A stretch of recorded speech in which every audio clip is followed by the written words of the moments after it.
Hello, আসসালামু আলাইকুম। SSC ২৭ কি অবস্থা তোমাদের সবার? আশা করি সবাই অনেক অনেক ভালো আছো। তো দিনকাল কেমন চলছে? আর কিছুক্ষণের মধ্যে আমরা ক্লাসটা শুরু করব। ফার্স্ট কি করতে হবে? জয়েন করে ফেলতে হবে। আর যেহেতু আমরা দশম অধ্যায় পড়ছি সমন্বয়, সেখানের ইম্পর্টেন্ট আজকে একটা বিশাল বড় বলতে পারি ইম্পর্টেন্ট একটা চ্যাপ্টার আমরা বা পার্ট একটা পড়বো আমরা। তো সবকিছু কি ঠিকঠাক? জীবনের অল গুড কিনা একটু আপুকে পোলার মাধ্যমে জানাও।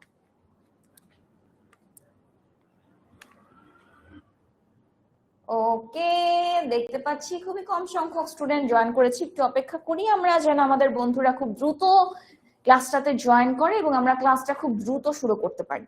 তার আগে লাস্ট ক্লাসের পড়াগুলো আমরা একটু রিভাইজ করি, হ্যাঁ, যারা যারা ক্লাসে আছি।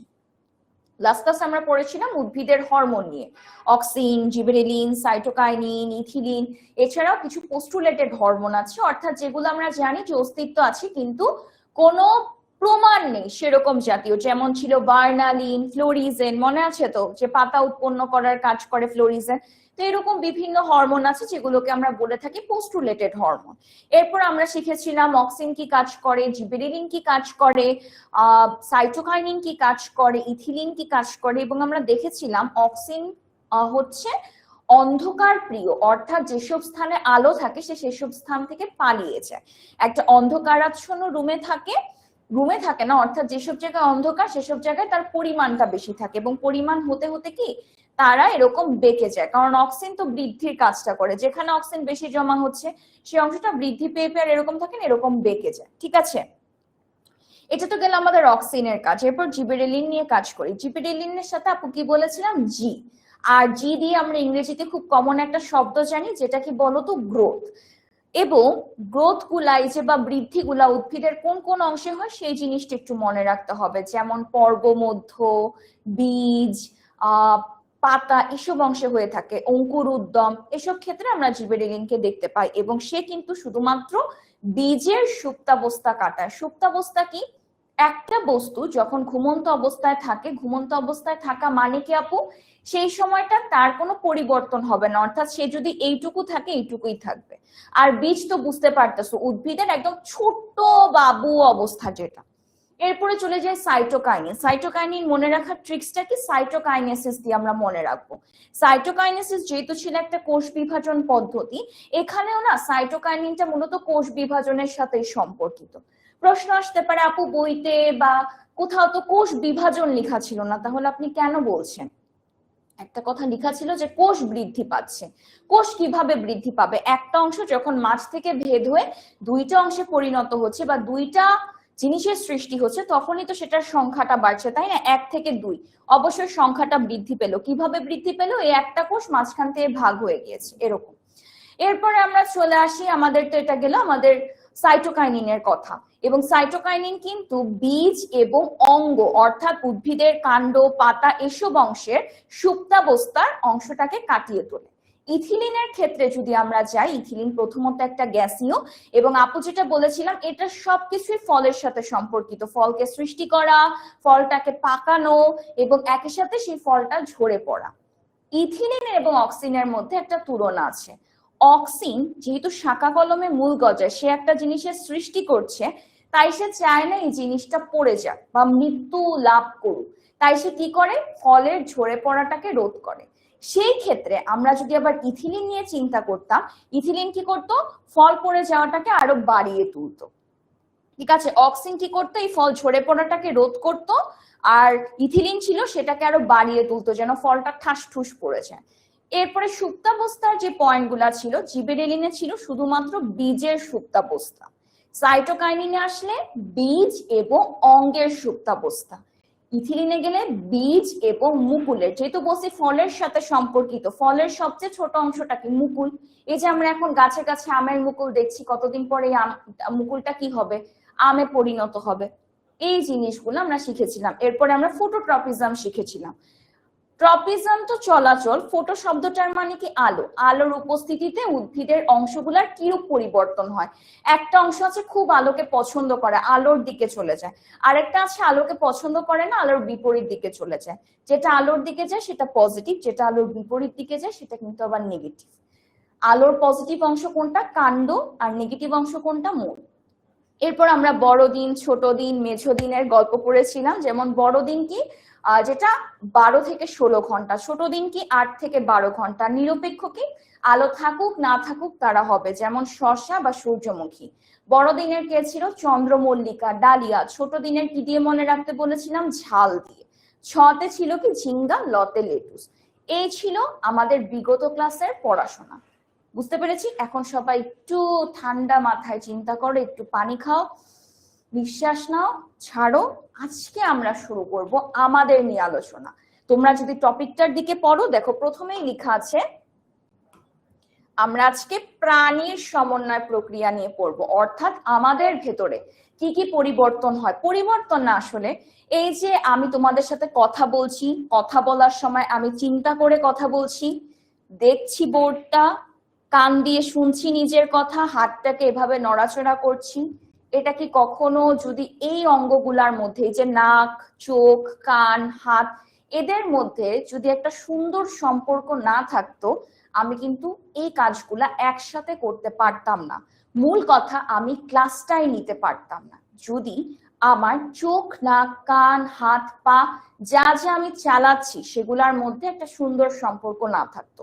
ঠিক যেমনটা তোমাদের একটা গ্রুপ ওয়ার্ক যদি টিচার দেয়, সেই গ্রুপ ওয়ার্কটা বা দলগত কাজটা তখনই ভালো হবে যখন দলের প্রত্যেকটা মেম্বার বা দলের যতগুলো সদস্য আছে তারা ঠিকভাবে কাজ করবে। সমন্বয় জিনিসটা ঠিক সেরকমই। তো আজকের এই পুরো ক্লাসটা জুড়ে আমি তোমাদের সাথে আছি, তোমাদের প্রাপ্তি আপু, যাকে অনেকদিন ধরে তোমরা দেখে আসছো। চলো আমরা ক্লাসটা শুরু করি। এই যে প্রাণীর সমন্বয় প্রক্রিয়া, কি লেখা, প্রাণীর দেহে বিভিন্ন অঙ্গ, পেশি, গ্রন্থি নির্দিষ্টতা ভাবে কাজ করে এবং তাদের মধ্যে কি আছে বলতো, এদের কাজের মধ্যে একটা সামঞ্জস্য, যেটার ইংরেজি কি কোঅর্ডিনেশন। অর্থাৎ তোমাদের আমি একটা কাজ দিলাম যে তোমরা অক্সিন, জিবেরেলিন, সাইটোকাইনিনের একটা চার্ট তৈরি করে নিয়ে আসো। এখন তোমাদের দলে 3 জন মেম্বার, কি করতে হবে, প্রথম জনকে বললা যে তুমি তথ্যগুলা বের করো, দ্বিতীয় জনকে বললা যে তুমি তথ্যগুলো লিখো, আর তৃতীয় জনের কাজ কি হবে, যদি সেখানে কোনো ছবি অ্যাড করা লাগে বা বাকি যে কাজগুলো আছে সে সেগুলা করবে। এখন দেখো তোমাদের লক্ষ্য কিন্তু একটাই, ওই অ্যাসাইনমেন্টটা করা, কিন্তু এক একজন কিন্তু এক এক ভাবে কাজ করছো। এখন তোমাদের এই 3 বন্ধুর মধ্যে যদি শুধু একটা সম্পর্ক থাকে, তাহলে কিন্তু তোমাদের গ্রুপ ওয়ার্কটা ভালোভাবে করতে পারবে। ঠিক সেম জিনিসটাই ঘটে আমাদের ভিতরে, যেখানে অংশগ্রহণ করে 1 নম্বরে অঙ্গ, 2 নম্বরে পেশি এবং 3 নম্বরে বিভিন্ন প্রকার গ্রন্থি, এবং এরা 3 জন মিলে মূলত আমাদের যে কোনো একটা কাজ সম্পাদনে সহায়তা করে। এবং এই যে সম্পর্কটা, এটাকে আমরা বলে থাকি সমন্বয়। ঠিক আছে? আর প্রাণীদেহের সমন্বয়ের ক্ষেত্রে 2টা খুব গুরুত্বপূর্ণ পয়েন্ট আছে। একটাকে আমরা বলি অন্তঃক্ষরা গ্রন্থি। দ্বিতীয় অধ্যায়ে অলরেডি মনে থাকার কথা। অন্তঃক্ষরা গ্রন্থিটা কি? অন্তঃক্ষরা গ্রন্থিটা হচ্ছে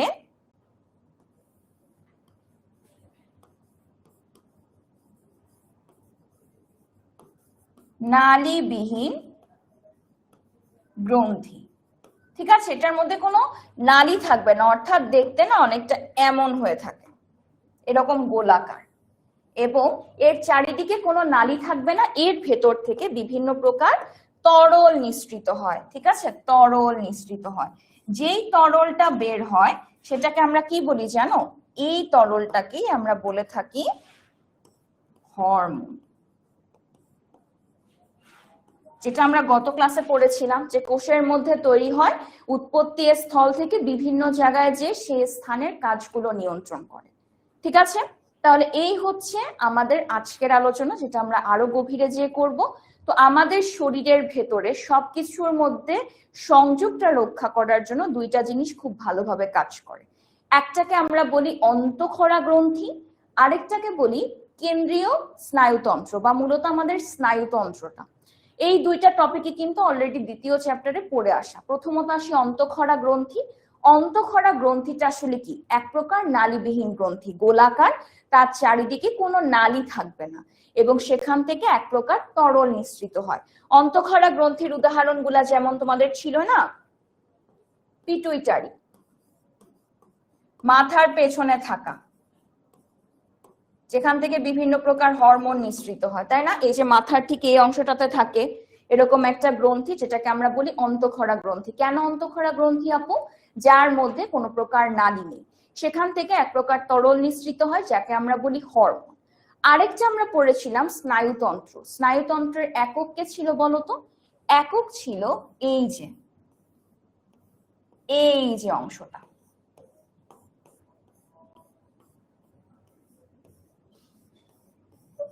যেটাকে আমরা কি বলতাম? যেটাকে আমরা বলতাম নিউরন।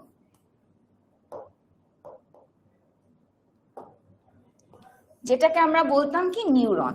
এই নিউরনটা কিন্তু আমাদের পুরো শরীর জুড়ে, আমাদের পুরো শরীর, তোমার নখ বলো, তোমার মাথার এইখানের চুল বলো, একদম পায়ের পাতা থেকে তোমার মাথা পর্যন্ত সম্পূর্ণ অংশ জুড়ে বিস্তৃত আছে তোমার এই নিউরন। এবং এই নিউরন গুলাই কি করে বলতো? বিভিন্ন তথ্য নিয়ে যায়, সংবাদ নিয়ে যায়, এবং সে অনুযায়ী কমান্ড আসে যে তুমি এই কাজটা করবে নাকি করবে না। এই যে আমি তোমাদের এখন যে ক্লাস নিচ্ছি, এই সবকিছু কিন্তু নিয়ন্ত্রণ করছে এই দুইটা অংশ। এক হচ্ছে বিভিন্ন প্রকার অন্তঃক্ষরা গ্রন্থিতন্ত্র, আরেকটা হচ্ছে স্নায়ুতন্ত্র। এরাই কিন্তু পুরো আমাদের শরীর জুড়ে বিস্তৃত অবস্থায় থাকে এবং বিভিন্ন অংশের মধ্যে কি করে? সমন্বয় রক্ষা করে। তাহলে যদি তোমাকে পরীক্ষাতে আমি প্রশ্ন করি যে আমাদের শরীরের ভেতরে সামঞ্জস্য বা সমন্বয় বজায় রাখতে কোন দুইটি অংশ মূলত কাজ করে, একটা হবে অন্তঃক্ষরা গ্রন্থিতন্ত্র, আরেকটা কি হবে? স্নায়ুতন্ত্র।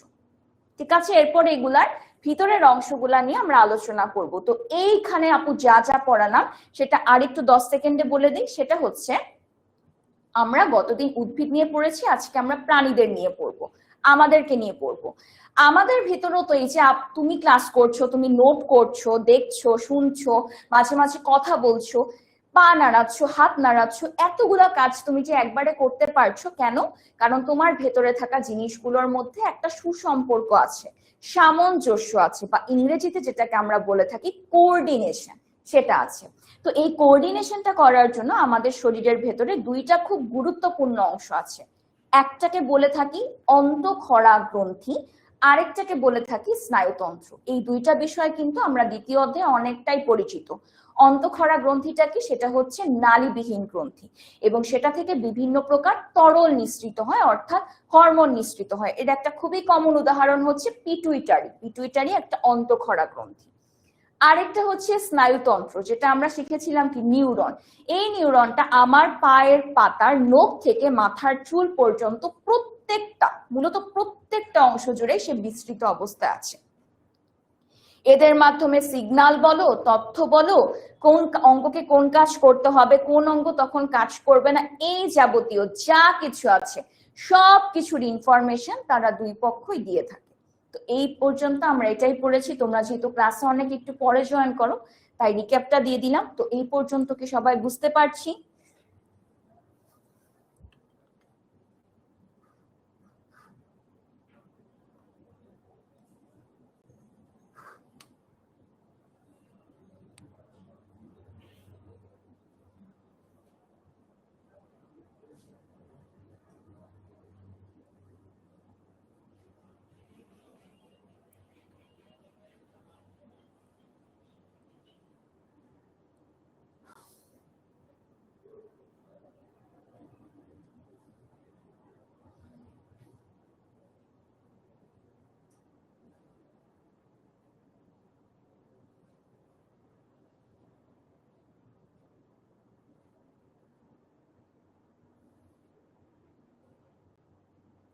আর আরেকটা কথা, আমি আজকে তোমাদেরকে যে ক্লাসের শুরুতে গত ক্লাসে যা পড়ানো হয়েছে সেই ভিডিওতে বলেছিলাম যে দয়া করে এই চ্যাপ্টারটা আমি যখন পড়াই চেষ্টা করবে শুরুতে জয়েন করা। প্রথম কথা, এই চ্যাপ্টারটা অনেক বড় আর আমাদের হাতে খুব একটা সময় নেই। এখন যদি আমি তোমাদেরকে দুইটা টপিকই দুইটা ক্লাস জুড়ে পড়াই, বাকি টপিক আমি কখন শেষ করব?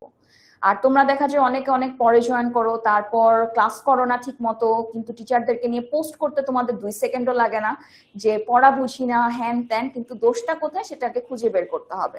আমি কিন্তু তোমাদের বুঝার ক্ষেত্রে কখনো যাতে কমতি না থাকে সেটার জন্য আমি সবসময় একদম সজাগ।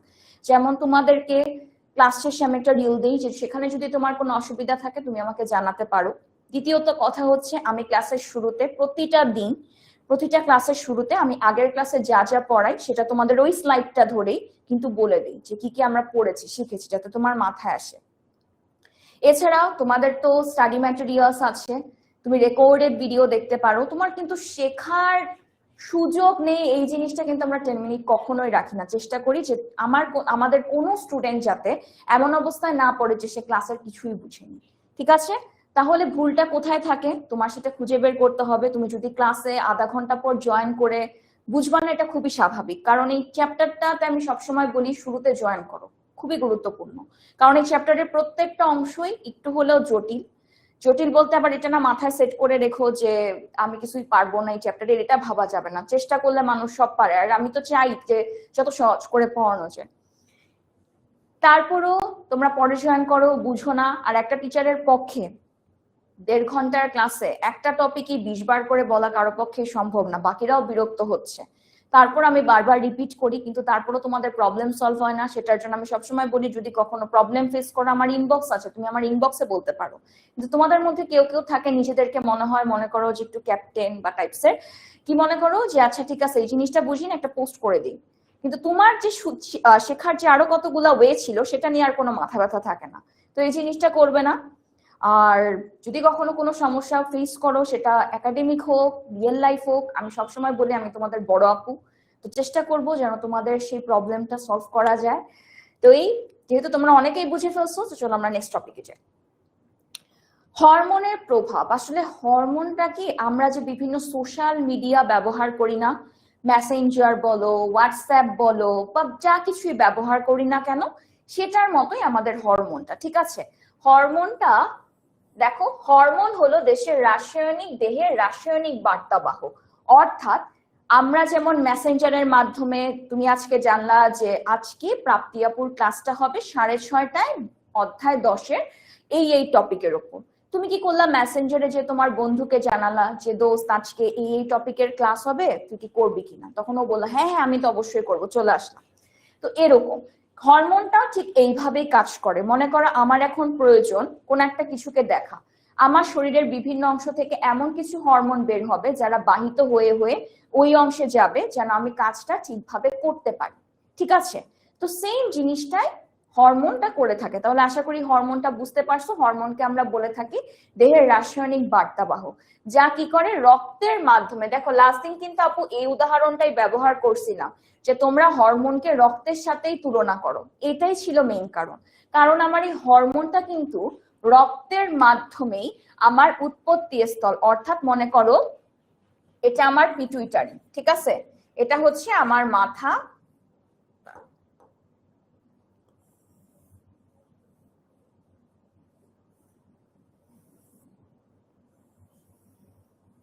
এই যে মনে করো এটা হচ্ছে আমার মস্তিষ্ক।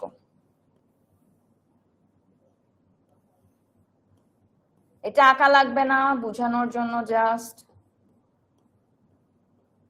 এটা মনে করো আমার মস্তিষ্ক, এবং মস্তিষ্কের যেন এই যে এই অংশটাতে আমার পিটুইটারিটা থাকে। ঠিক আছে, আর এই অংশটাতে আমার মনে করো এরকম আমার হৃৎপিণ্ডটা আছে। এখন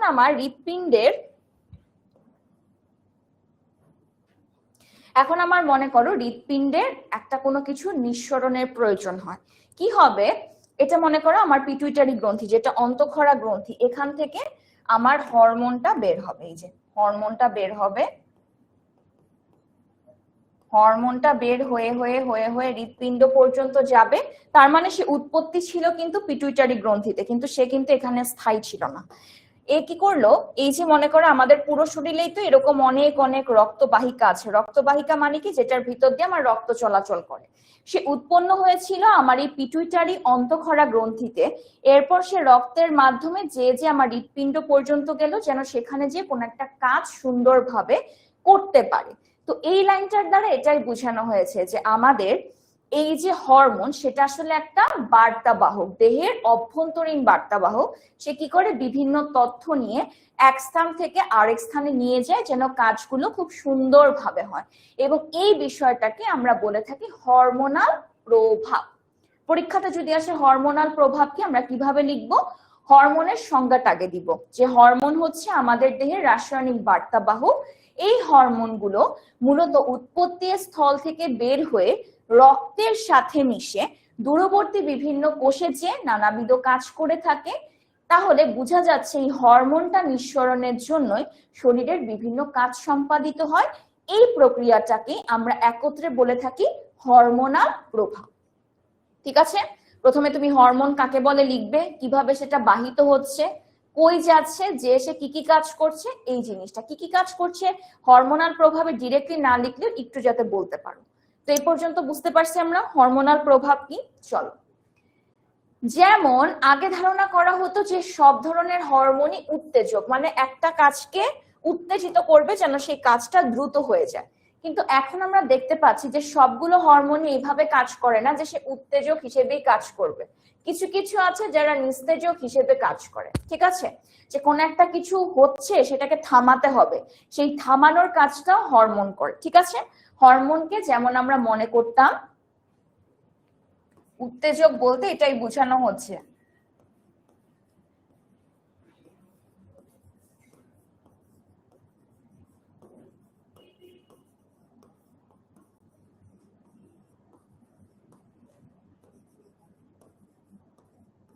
কোনো কাজ দ্রুত করা, কিন্তু একই সাথে আমরা এটাও দেখেছি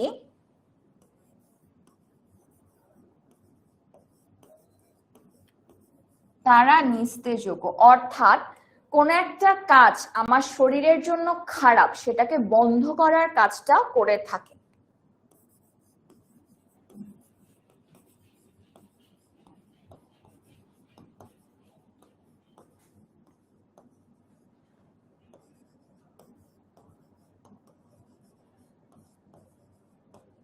ঠিক আছে, এমন না যে হরমোন সবসময় একটা কাজকে শুধু দ্রুতই যেতে দিবে, মাঝে মাঝে এরা কোন একটা কিছুকে বন্ধ করার যে কাজটা সেটাও কিন্তু তারা অনেক সময় করে থাকে। বুঝেছি। এরপরে আসি, উদাহরণ হচ্ছে পিঁপড়া।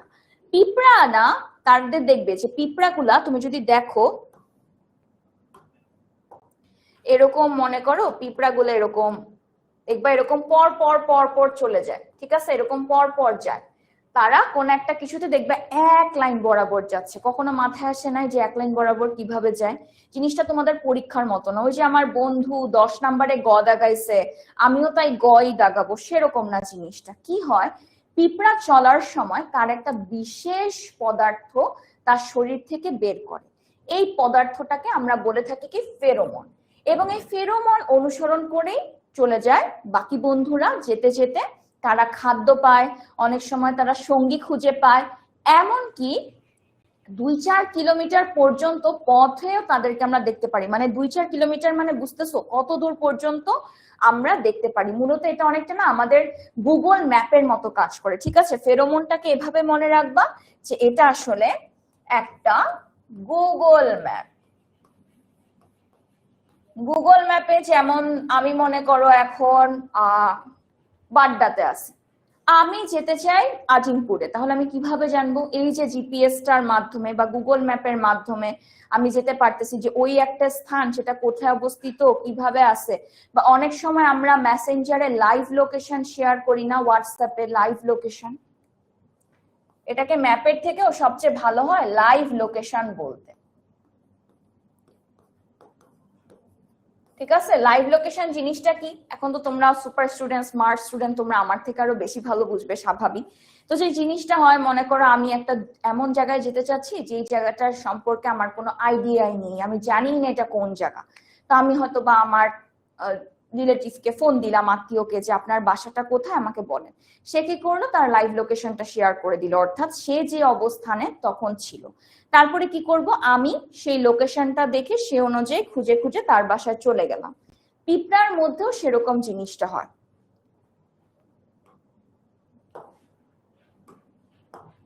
মনে করো এ একটা পিঁপড়া, না পিঁপড়া তো এমন কেন, এই যে মনে করো এটা একটা পিঁপড়া, আর এই দূরে আরেকটা পিঁপড়া আছে। কি হবে, এই পিঁপড়াটা যেতে যেতে এরকম ফেরোমন দিয়ে দিয়ে চলে গেছে। কি করবে এই পিঁপড়াটা? তারপর এমনি এমনি করে ফেরোমেন খুঁজতে, ফেরোমেন ধরে ধরে এই যে তাকে খুঁজে পেল। এই জিনিসটাই আমরা লিখে থাকি হরমোনাল প্রভাবে।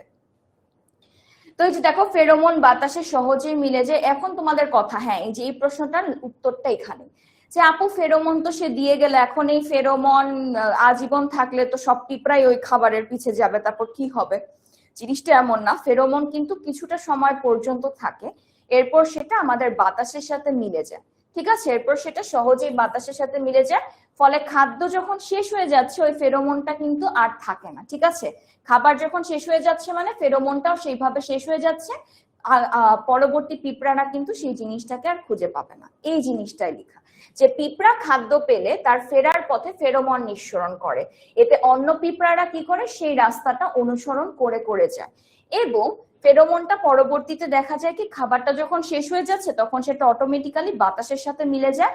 তো পরবর্তী পিঁপড়ারা আর এই ইসের মধ্যে পড়ে না যে খাদ্য ছিল কি ছিল না, যদি শেষ হয়ে যায় অন্য কোনো পিঁপড়ারা আর সেদিকে যাবে না। কিছু পতঙ্গ ফেরোমনের সাহায্যে সঙ্গীও খুঁজে পায়, পিঁপড়া অনেক সময় খুঁজে পায় এবং 2-4 কিলোমিটার পর্যন্ত সে আকৃষ্ট করতে পারে, এবং ফেরোমন ব্যবহার করে পোকা ধরার ফাঁদ আমরা তৈরি করতে পারি। ঠিক আছে, পোকাটা মনে করবে, পোকা তো মনে বুঝবে না যেটা মানুষ দিছে না তার সমকক্ষের মানুষরা দিছে, সে মনে করবে ফেরোমেন, ওদের তো আর আমাদের মতো এত বুদ্ধি শুদ্ধি নাই, গবেট। তো এই গবেটরা কি করে, আমি মনে করো আমার বাসায় অনেক তেলাপোকা, বা তেলাপোকা না মূলত মনে করো ঘাস ফুরিং এরকম জাতীয় হয়েছে, আমি কি করলাম এরকম একটু ফেরোমন ছিটায় দিলাম, বা পিঁপড়াকে, আমার বাসায় পিঁপড়া অনেক হয়েছে তো আমি কি করলাম একটু ফেরোমন ছিটায় দিলাম, তো পিঁপড়া তো গবেট, সে কি করবে এসে এসে ওই যে ফেরোমন দিছে, সে তো আর জানে না মানুষ দিছে, সব পিঁপড়ে এরকম একত্রিত হবে, খাপ করে আমি ধরে ফেলবো, শেষ, পিঁপড়ার অস্তিত্ব একদম শেষ। তো ফেরোমনের কাহিনীটাই হচ্ছে এটা, মনে রাখবো পিঁপড়ারা মূলত, পিঁপড়া বা কিছু পতঙ্গ মূলত এটা নিঃসরণ করে, তারা নিঃসরণ করার পর এবং কি করে ফেরোমন দিতে দিতে যায়, মানে খাবারটাকে নেওয়ার পর যখন আসে ফেরোমন দিতে দিতে যায়, তো পরবর্তী পিঁপড়াটাই সেরকম স্মেল নেয়, ফেরোমন বাস যায় ওইটার পিছন পিছন, তারপর সংগ্রহ করে, আর খাবারটা যখন একবারেই শেষ হয়ে যাচ্ছে একদম পুরোপুরি শেষ, তখন ফেরোমনটা বাতাসের সাথে মিশে যাবে বা ফেরোমনেরও কোনো অস্তিত্ব থাকবে না, পিঁপড়াও আর সেই পথে আগাবে না। এটা হচ্ছে ফেরোমন এবং পিঁপড়ার একটি সুন্দর কাহিনী। ঠিক আছে, এবং এটাও কিন্তু এক প্রকার হরমোনাল প্রভাবের মধ্যেই পড়তেছে, ফেরোমনও কিন্তু এক প্রকার হরমোন। ঠিক আছে, যেটা পিঁপড়া বা কিছু পতঙ্গের শরীর থেকে নিঃসৃত হয়, মূলত তারা কি করে একজন বন্ধু, তারা কিন্তু আবার আমাদের মতো না, আমরা যেমন কি চিন্তা করি আরে খাবার পাইছে আমি একলাই খাবো বাকিদের কথা চিন্তা করলাম না, এরকম না, তারা খুব ভালো, তারা দলগতভাবে বসবাস করে। তাই একটা পিঁপড়া খাবার পেলে আসার পথে ফেরোমেন ছিটায় ছিটায় যায়, যেন তার বাকি সঙ্গীরা সেই ফেরোমেনের গন্ধ পেয়ে পেয়ে সেই খাবার অবধি যেতে পারে। সবাই এভাবে আসলো, খাবারটা গ্রহণ করলো, খাবারটা শেষ হয়ে গেল, এবং শেষ হওয়ার সাথে সাথে ফেরোমনটাও কিন্তু তোমার বাতাসে মিশে যাবে, তাই বাকি পিঁপড়ারা এই ফাঁদের মধ্যে পড়বে না যে খাবার শেষ হয়ে যাচ্ছে তারপরও যাচ্ছে, সেই জিনিসটা ঘটবে না। এটাকে শুধু পিঁপড়াতে না, বাকি কিছু পতঙ্গতেও কিন্তু আমরা মূলত এই জিনিসটা দেখতে পারি, এবং 2-4 কিলোমিটার পর্যন্ত এটার অস্তিত্ব দেখা যায় অনেকটা। আর হচ্ছে এই ফেরোমন ব্যবহার করে কিন্তু আমরা এই যে পতঙ্গের জন্য একটা বিশাল ফাঁদ তৈরি করি। ঠিক আছে, একটা ফাঁদ তৈরি করি যেন পোকামাকড়কে খপ করে আমরা ধরে ফেলতে পারি। তো এই হচ্ছে আমার হরমোনাল প্রভাবের কাহিনী। ওকে, তো এই পর্যন্ত সব বুঝতে পারছি। আবার একটু শুরু থেকে বলি, তারপর পোলটা দিই। প্রথমে পড়েছি প্রাণীর সমন্বয় প্রক্রিয়া, আমাদের শরীরের যাবতীয় যা কিছু হয় সেটার জন্য দুইটা অংশের কথা খুব ভালো করে মনে রাখবা। এক হচ্ছে অন্তঃক্ষরা গ্রন্থি। অন্তঃক্ষরা গ্রন্থি কি আপু? এটা হচ্ছে একটা নালীবিহীন গ্রন্থি, কি করে বিভিন্ন প্রকার হরমোন নিঃসরণ করে। আরেকটা হচ্ছে স্নায়ুতন্ত্র। স্নায়ুতন্ত্রটা মূলত কি আমাদের শরীরের ভেতর একটা জালের মতো করে ছড়িয়ে আছে। ঠিক আছে, এবং এই জালের মতো অংশগুলো আসলে কি স্নায়ু বা নিউরন গেল। এরপর আসি হরমোনাল প্রভাব। এই হরমোনটা মনে করো আমরা এখানে একটা উদাহরণ দিয়েছি যে আমাদের মস্তিষ্ক, এবং মস্তিষ্কের এখানেই থাকে আমার পিটুইটারি। তো এই পিটুইটারি থেকে আমার এক প্রকার হরমোন নিঃসৃত হয়। এই হরমোনটা আমাদের পুরো শরীরে রক্ত চলাচলের জন্য যে রক্তবাহিকা আছে সেটার মধ্য দিয়ে যে যে দূরবর্তী অংশের কাজগুলো করে থাকে, এটাই হচ্ছে হরমোনাল প্রভাব। আগে মনে করা হতো যে হরমোন শুধুমাত্র একটা কাজ দ্রুত করতে সাহায্য করে, কিন্তু পরবর্তীতে আমরা দেখেছি যে না, সে শুধু একটা কাজ দ্রুত শেষ করতেই সাহায্য করে না, মাঝে মাঝে আমার শরীরের জন্য যে অংশটা খারাপ সেটার বের হওয়া, নিঃসরণ হওয়া বা কাজ করাটাকেও তারা বন্ধ করে থাকে। এরপরে চলে আসলাম পিঁপড়ার উদাহরণ। পিঁপড়ার এই ফেরোমনটাকে আমরা মনে রাখবো লাইভ লোকেশনের উপর। লাইভ লোকেশন আমরা বর্তমানে অনেক ব্যবহার করি না। আমার ওই আত্মীয়র বাসা অনেক দূরে, আমি জীবনও যাইনি, প্রথমবার যাচ্ছি, সে কি করলো, তার লোকেশনটা শেয়ার করলো, সে বর্তমানে কোথায় আছে। আমি কি করলাম, সেই লোকেশনটা দেখে দেখে তার কাছে পৌঁছালাম। পিঁপড়ার ক্ষেত্রে যেটা হয়, একটা পিঁপড়া খাবার পেলো, তারপর সে ফেরার পথে ফেরোমন ছিটিয়ে ছিটিয়ে আসে, যেন তার সঙ্গী যখন যাচ্ছে, এই যে মনে করো এই পিঁপড়াটা খাবারটা পেলো, এখানে একটা খাবার আছে, সে খাবারটাকে নিল, খাবারটাকে নেওয়ার সময় ফেরার পথে যখন সে আসছে, সে কিন্তু এই যে মনে করো, দুঃখিত, এই পিঁপড়াটা না, এই যে এখানে একটা খাবার ছিল, তো এটা মনে করো 1 নাম্বার পিঁপড়া, এটা 2 নাম্বার পিঁপড়া।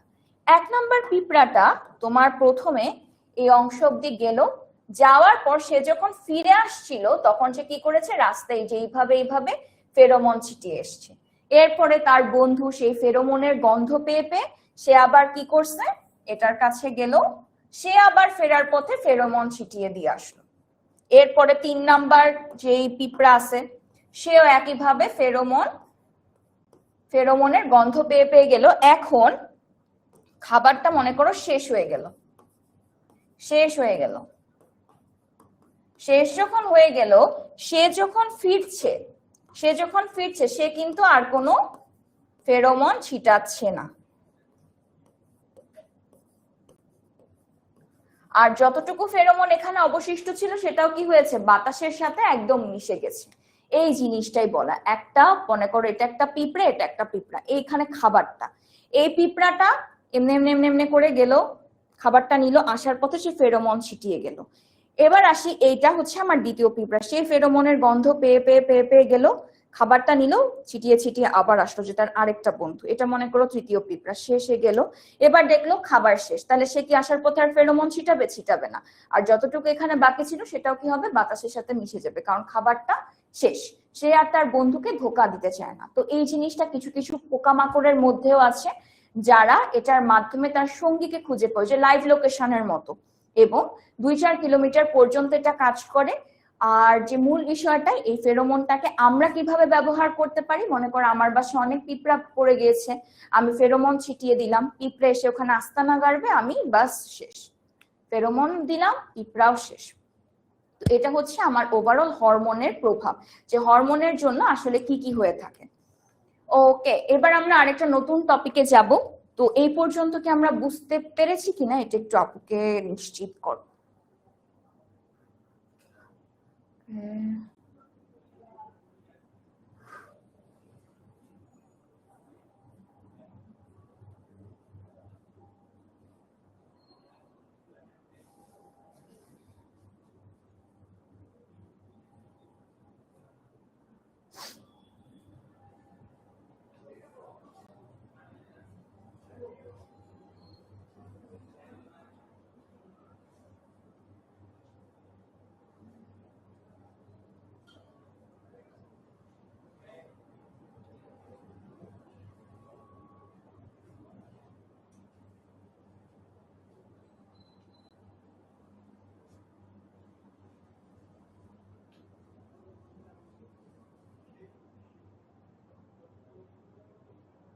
ওকে, ভেরি গুড, অনেকেই বুঝেছো, সেরা মনোযোগ দিচ্ছ ক্লাসে, ভালো লাগলো জেনে। এখন আমরা, এটা তো গেল হরমোন, যেটা অন্তঃক্ষরা গ্রন্থির, এবার একটু স্নায়ুতন্ত্র নিয়ে আলোচনা করি। স্নায়ুতন্ত্র হচ্ছে একটা নিয়ন্ত্রক ব্যবস্থা। মনে করো এটা যদি তোমার একটা শরীর হয়, তোমার এই শরীরের একদম শুরু থেকে শেষ পর্যন্ত এরা না এরকম জালের মতো আকারে ছড়িয়ে আছে। কিভাবে ছড়িয়ে থাকে, জিনিসটা হচ্ছে, তুমি যদি একটু ভিতরে যাও, একটু ডিপে যে দেখো জিনিসটা কি হয়, এই যে মনে করো একটা নিউরন, এই নিউরনের এই যে অ্যাক্সন প্রান্তের সাথে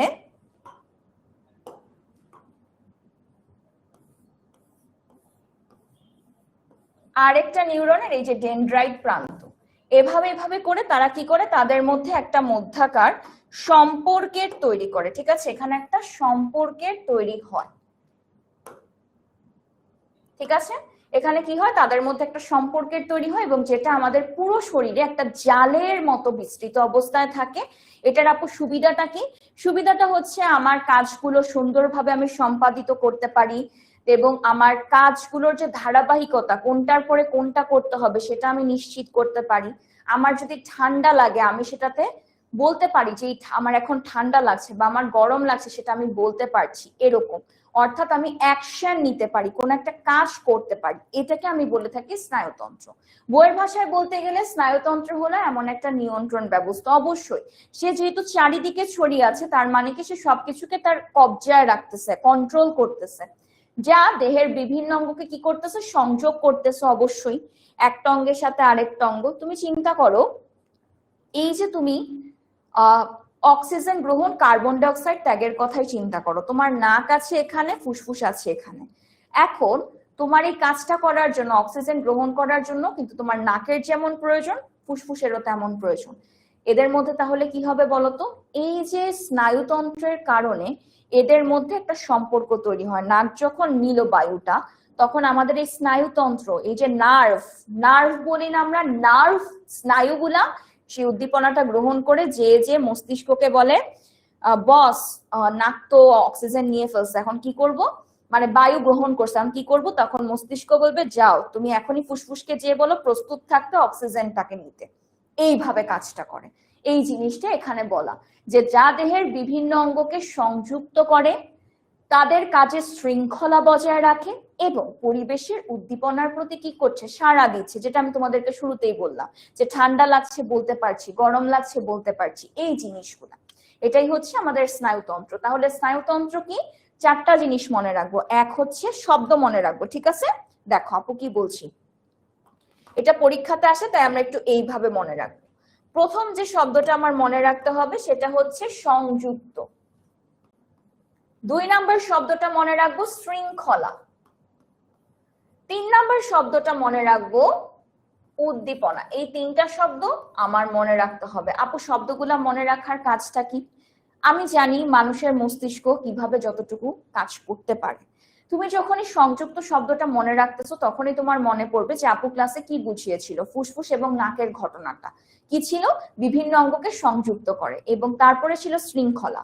এই সংযুক্ত হওয়ার কারণে কি হয়, দেহের কাজের মধ্যে একটা শৃঙ্খলা বজায় থাকে। তারপরে শব্দটা উদ্দীপনা কি? আমরা পরিবেশ থেকে বিভিন্ন প্রকার উদ্দীপনা পেয়ে থাকি, সেগুলোতে আমার এক প্রকার সাড়া দিতে হয়, সেই বিষয়টাকে কি করছে, নিশ্চিত করছে। তো এই কাজগুলাই মূলত আমার স্নায়ুতন্ত্রের মধ্যে পড়ছে। স্নায়ুতন্ত্রের মাধ্যমে প্রাণী কি করে, বাহ্যিক অভ্যন্তরীণ পরিবেশের পরিবর্তন বুঝে প্রতিক্রিয়া জানায়। বাহ্যিক উদ্দীপক কি কি, অর্থাৎ পরিবেশে আমার কি কি থাকে, আমি এটা তোমাদেরকে একটা ফ্লোচার্ট দিয়ে বুঝাবো যেন বিষয়টা সহজ হয়। সেটা হচ্ছে বাহ্যিক মানে কি, তোমার বাহিরে, বাহিরে কি থাকে, এই যে আলো দিয়ে আমাকে দেখছি, আমি আলো পাচ্ছি, বাতাস আছে এখানে, একটু তাপ অনুভব করছি, উষ্ণতা অনুভব করছি, এগুলোকে আমরা বলে থাকি বাহ্যিক। আর অভ্যন্তরীণ কি, এই যে চাপ, একটা চাপ অনুভব করা বা আমার শরীরের ভেতরে কিছু পরিবর্তন হওয়া, এই জিনিসটাকে আমরা বলে থাকি অভ্যন্তরীণ প্রভাব। প্রথমে আসি উদ্দীপক। উদ্দীপক কি, বাইরের এই বিভিন্ন উদ্দীপনা গ্রহণ করে আমাদের শরীরের বিভিন্ন অংশগুলা। ঠিক আছে, সেগুলাকে আমরা কি বলি, রিসিপ্টর বলি। যেমন আমার যখন ঠান্ডা বা গরম লাগছে, সেই অনুভূতিটা কে গ্রহণ করছে, আমার এই চামড়াটা, এই চামড়াটা মূলত গ্রহণ করছে। এরপর এই অনুভূতি সূচক স্নায়ুটা কি করবে, এটাকে পাস করে করে আমার ব্রেইনে পৌঁছাবে বসকে। ঠিক আছে, বসকে বলবে। বসকে বলার পর এই বসটা একটা সিদ্ধান্ত নিবে, নিয়ে এসে কাকে পাঠাবে, আজ্ঞাবাহী, অর্থাৎ যে সাড়া দেয়। ঠিক আছে, সবসময় মনে রাখবা আজ্ঞাবাহী মানে সাড়া দেওয়া। সাড়া দিল এবং তারপরে কি, আমি একটা প্রতিক্রিয়া দেখাবো। ঠিক আছে, এই হচ্ছে মূল ঘটনা। প্যাচ লাগতেছে, আসো আমরা একটা ফ্লো চার্ট দিয়ে বুঝি।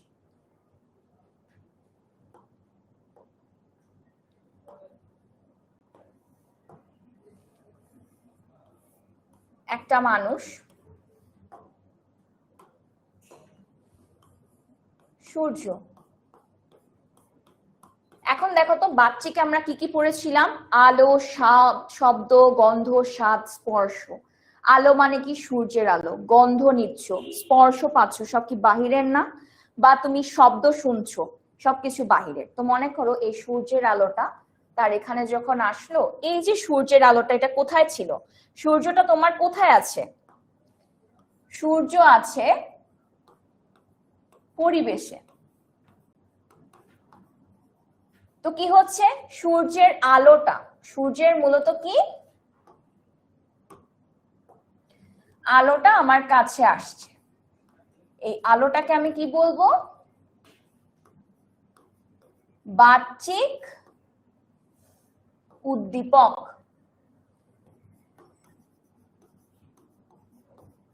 এরপরে চলে যাবে কি আমার শরীরের ভেতরে, যেখানে কি হতে পারে? চাপ, তাপমাত্রা, রাসায়নিক পরিবর্তন। আমার শরীরের ভেতরে যখন এই যে সূর্যের আলোটা এসে পড়লো, আমার শরীরের ভেতরে কি হবে বলতো? দেহের ভেতরে তাপ অনুভব করব।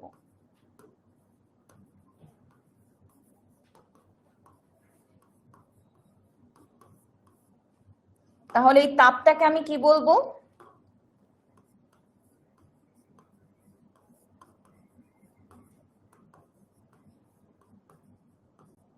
অভ্যন্তরীণ উদ্দীপক। ঠিক আছে?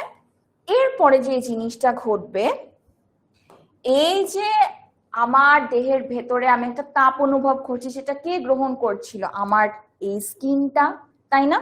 স্কিনটা অবশ্যই। তাহলে এই যে এই তাপটা অনুভব করলো যে আমার হাত বা পুরো শরীরের ত্বক, এই ত্বকটাকে আমি কি বলবো? অনুভূতিবাহী স্নায়ু। অর্থাৎ যে অনুভূতিটাকে নিল।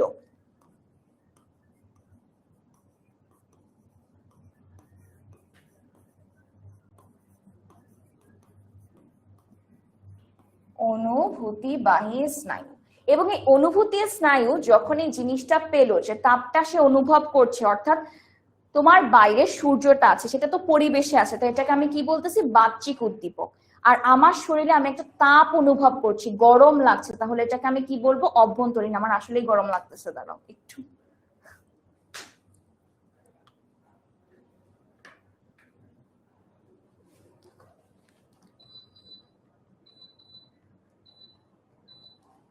ওকে, আচ্ছা। তো যে জিনিসটা বলতেছিলাম, মনে করো বাইরে একটা সূর্য আছে, এখন সূর্যটা তো আলো দিচ্ছে, তাহলে এটাকে আমি কি বলবো? বাহ্যিক একটা উদ্দীপক। বাহ্যিক মানে বাইরে, অর্থাৎ পরিবেশে। এখন এই আলোটার জন্য আমার শরীরে গরম লাগছে, তাপ অনুভব হচ্ছে, এটাকে আমার অভ্যন্তরীণ উদ্দীপক, শরীরের ভেতরে। এবং এই যে প্রভাবটা, আলোর প্রভাবটার কারণে আমি যে তাপ অনুভব করলাম, এটা আসলে গ্রহণ করলো কে? আলোটাকে তো একজন না একজন গ্রহণ করেছে, যেই কারণে আমার শরীরের ভেতরে তাপ অনুভব করছি, সেটাকে আমি কি বলি? অনুভূতিবাহী বা অনুভূতি সূচক স্নায়ু। সেটার ভিতরে আমার কে কে হতে পারে? সেটার ভিতর হতে পারে আমার চোখ, নাক, কান বা ত্বক। ত্বকটা মূলত এই জিনিসটাকে নিল। নেয়ার পর সে কি করবে? সে এটা নিয়ে আমার এই যে মস্তিষ্ক, আমার এখানের মস্তিষ্কে প্রেরণ করবে। কি করলো? সে এখান থেকে মস্তিষ্কে প্রেরণ করলো। তারপর মস্তিষ্ক সিদ্ধান্ত নিবে, এই যে মস্তিষ্ক পাকে বলবে, অর্থাৎ আজ্ঞাবাহীকে বলবে যে যেটা কি করছে? সাড়া দিচ্ছে। সিদ্ধান্তটা নিল যে তুমি এখান থেকে চলে যাও, অর্থাৎ অন্য কোনো ছায়াযুক্ত স্থানে চলে যাও।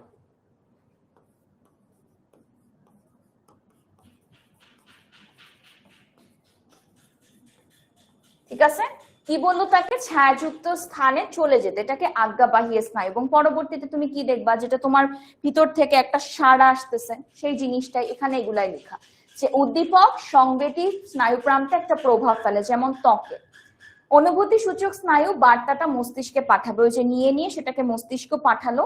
পাঠানোর পর মস্তিষ্ক সিদ্ধান্তটা গ্রহণ করলো যে তুমি এখান থেকে চলে যাও। এই সিদ্ধান্তটা সে কাকে দিবে?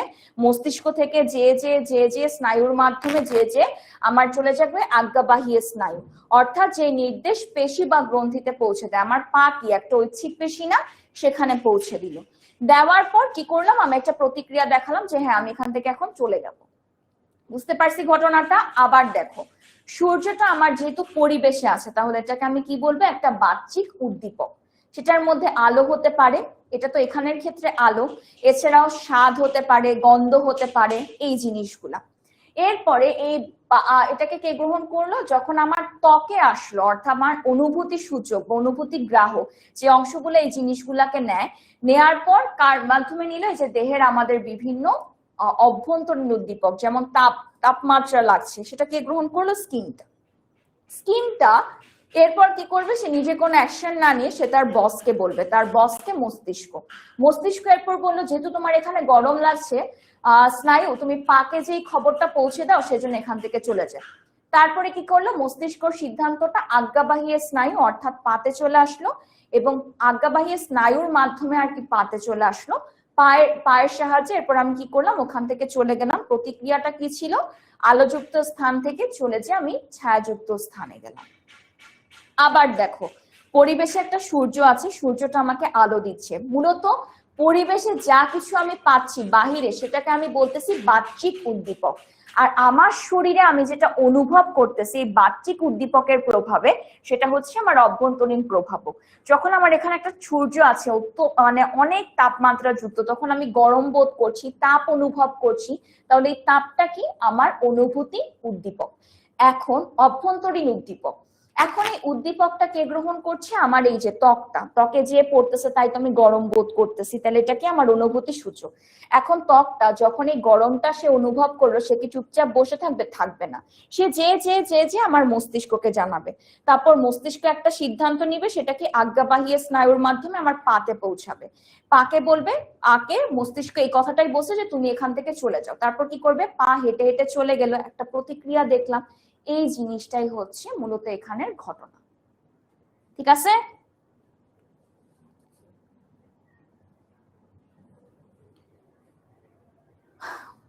বুঝতে পেরেছি নাকি বুঝিনি?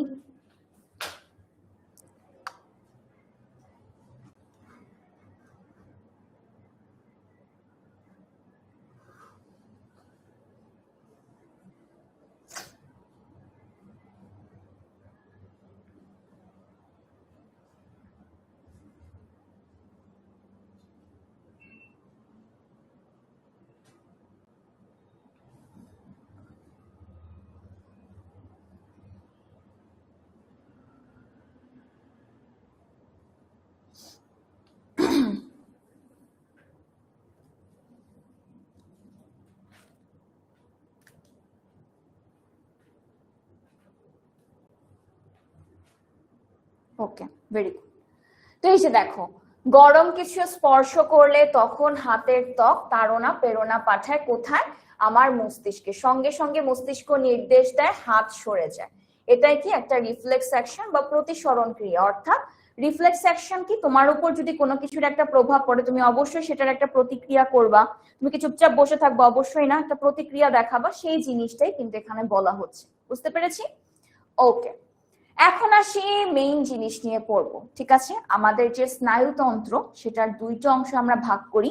সেই ভাগটার এই যে দেখো, আমাদের স্নায়ুতন্ত্রর মূলত দুইটা ভাগ। একটাকে বলি কেন্দ্রীয়,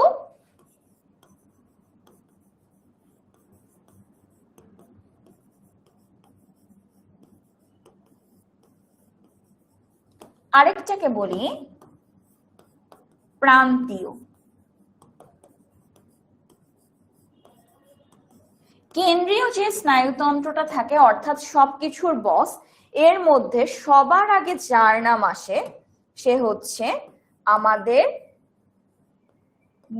মস্তিষ্ক।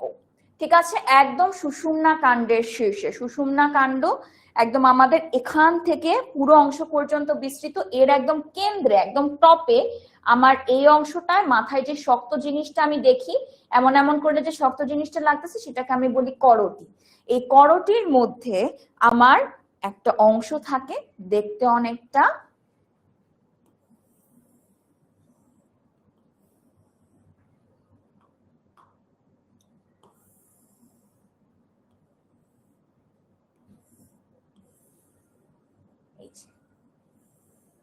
অনেকটা এরকম আকৃতির হয়ে থাকে, ঠিক আছে? এরকম আকৃতির যে অংশটা থাকে সেটাকে আমরা কি বলছি? এটাকে আমরা কি বলি? মস্তিষ্ক বলে থাকি। এটাই কি আমাদের সেই মস্তিষ্ক, যেটা কি আমার কেন্দ্রীয় স্নায়ুতন্ত্রের বস, ঠিক আছে? কেন্দ্রীয় স্নায়ুতন্ত্রের একদম বস যদি আমি কোনো কিছুকে বলি সেটা হচ্ছে আমার এই মস্তিষ্ক, ঠিক আছে? এই জিনিসটা নিয়ে আমরা এখন আলোচনা করব।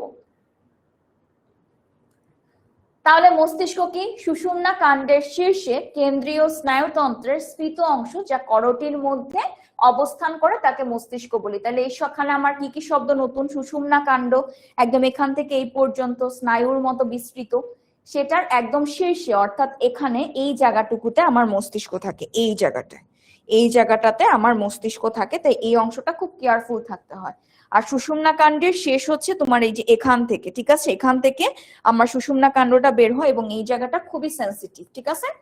তাই কখনো বন্ধুদের সাথে মারামারি করতে গেলে বা কিছু করতে গেলে এই অংশটাতে যাতে কখনো চাপ না পড়ে। এই অংশে যদি অতিরিক্ত প্রেসার পড়ে তোমার মস্তিষ্ক এবং তোমার পুরো বডির যে কানেকশনটা এখানে, সেটা নষ্ট হয়ে যাবে এবং মানুষের মৃত্যু ঘটবে, ঠিক আছে?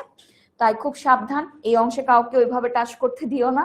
আর দিলেও যাতে তোমার ভালো বন্ধু হয় সেই ক্ষেত্রে দিবা, খারাপ বন্ধুদেরকে দিও না, মেডিটেটে ফেলবে, ঠিক আছে? বা তোমরা এগুলো খারাপ কাজ করতে যেও না।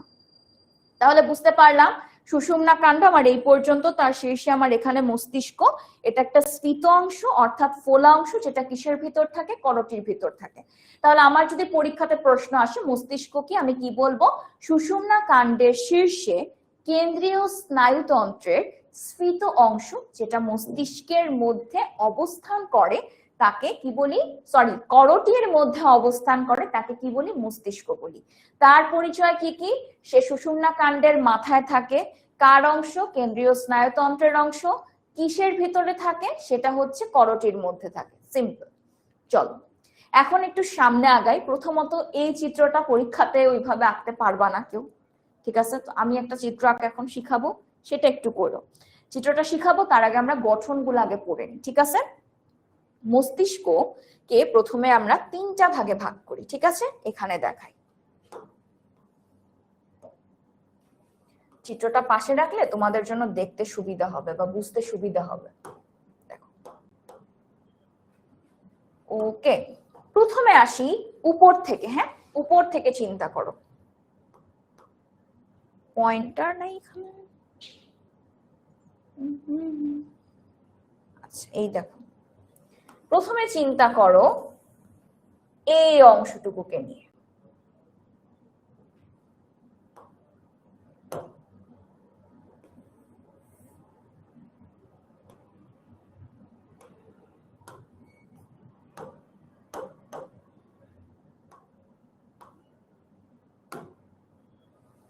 প্রথমেই চিন্তা করো এই যে এইটুকু অংশকে নিয়ে, ঠিক আছে? এইটুকু অংশকে আমরা বলে থাকি অগ্র মস্তিষ্ক, অর্থাৎ একদম সামনের দিকে, মস্তিষ্কের একদম শুরুতে। সেটাকে আমরা কি বলছি? সেটাকে আমরা বলছি অগ্র মস্তিষ্ক। অগ্র মস্তিষ্কের 3টা অংশ, ঠিক আছে? প্রথম যেটা, সেটাকে আমরা কি বলতেছি? সেরেব্রাম। এবং মস্তিষ্কের, এটা মনে রাখবে, এটা একটা ইম্পর্টেন্ট এমসিকিউ, 80%ই থাকে তোমার এই সেরেব্রাম। 80%। দেখো সেরেব্রামটা, দেখো আমি কিভাবে কোন জায়গাটুকুকে নির্দেশ করছি। এই যে এইটুকু অংশই হচ্ছে আমার সেরেব্রাম। দেখো তো বিশাল একটা জায়গা জুড়ে না? এর জন্য আমরা বলে থাকি সেরেব্রাম সবচেয়ে ঘন একটা অংশ বা সবচেয়ে বড় একটা অংশ জুড়ে থাকে, যেটা 80%-এর মতো। এবং সেরেব্রাম ছাড়াও এদের আরো কিছু অংশ থাকে, একটাকে বলি আমরা কি থ্যালামাস, এই যে এই অংশটা।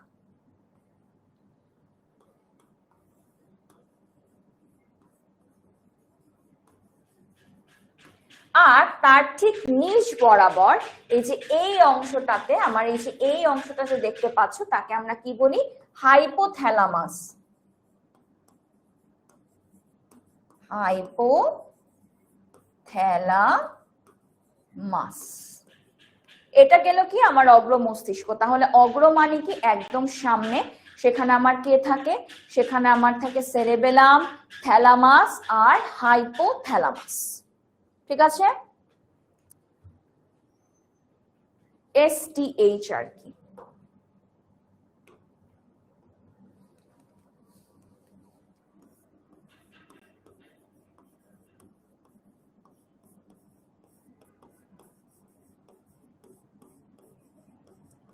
স্টুডেন্ট অফ দ্য হাউস, অর্থাৎ স্টুডেন্ট দিয়ে কি আসতেছে, আমার সেরেব্রাম,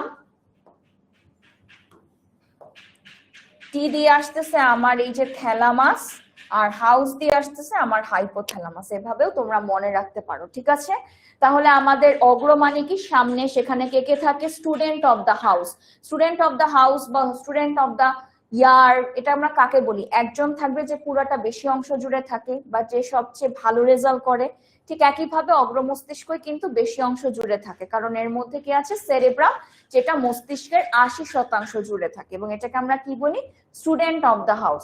স্টুডেন্ট দিয়ে কি আসতেছে, আমার সেরেব্রাম, অফ দ্য এর দা দিয়ে কি আসতেছে, থ্যালামাস, আর হাউস দিয়ে কি আসতেছে, হাইপোথ্যালামাস। তাহলে তুমি যদি মনে রাখো student of the house, student যেহেতু তোমরা, তাহলে সব তোমাদের অনেকগুলা হাউস থাকে বা সেকশন থাকে, সেরকম মনে রাখো স্টুডেন্ট অফ দ্য হাউস, অর্থাৎ কে সবচেয়ে ভালো, সে কি অগ্র মস্তিষ্ক, সেরেব্রাম, থ্যালামাস, হাইপোথ্যালামাস, এইভাবে মনে রাখতে পারো। গেল, এবার আসি মধ্য মস্তিষ্ক। মধ্য মস্তিষ্কের অংশটা তুমি যদি একটু লক্ষ্য করো, এই যে মাঝ বরাবর যতটুকু অংশ তুমি দেখতে পাচ্ছ না, এই অংশটুকুকেই আমরা বলে থাকি মধ্য মস্তিষ্ক।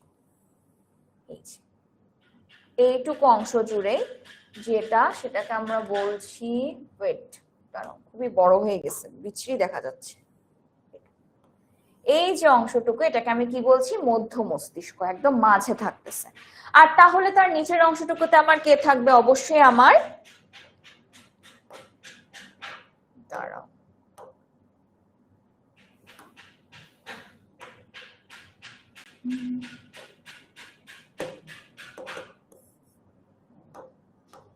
তাহলে সেই অংশটুকু জুড়ে আমার কে থাকবে, এইখানের, দাঁড়াও চিত্রটা, এটা বেশি বড় হয়ে গেছে না, খুবই বিচ্ছিরি দেখা যাচ্ছে জিনিসটা। ওকে, আমি এটা আবার লিখে দিচ্ছি, কিন্তু এই জিনিসটা বড় হওয়াতে খুবই বাজে দেখা যাচ্ছে, কারণ আমার লঘু মস্তিষ্ক অফ হয়ে গেছে। Very sad. কি ব্যাপার, মুছতে না কেন?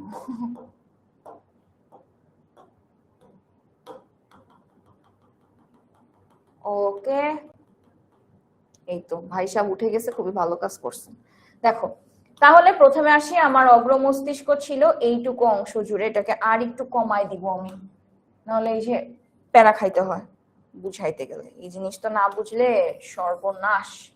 গেল, তাইলে আমি কি বলতেছিলাম, অগ্র মস্তিষ্ক কিভাবে মনে রাখবো, ও মাই গুডনেস, আবার লেখা লাগবে আমার। কি দিয়ে মনে রাখবো, স্টুডেন্ট অফ দ্য হাউস।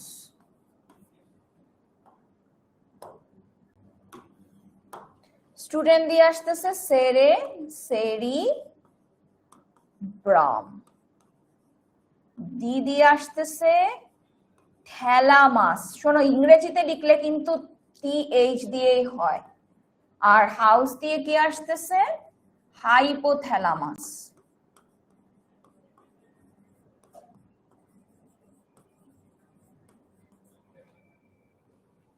ওকে, এরপরে আসি মধ্য মস্তিষ্ক। মধ্য মস্তিষ্ক কি, এই যে এই অংশটুকু, এই যে এই অংশটুকুকে আমরা বলতেছি আমাদের একদম মধ্য মস্তিষ্ক। এরপরে নিচেকে থাকবে অবশ্যই আমাদের লঘু মস্তিষ্ক। লঘু মানে কি? নিচ। সেই নিচে কে কে আছে? এই যে এই অংশটুকু আছে, এর মধ্যে দেখবা একটা পাতার মতো অংশ থাকে, এই যে পাতার মতো যে অংশটা, সেটাকে আমরা বলি সেরেব্রাম। হাঁসের মতো যে অংশটা থাকে, যে হাঁসের মতো, সেটাকে আমরা বলছি পন্স। আর তার নিচের অংশটা কি? মেডুলা অবলঙ্গাটা। ঠিক আছে?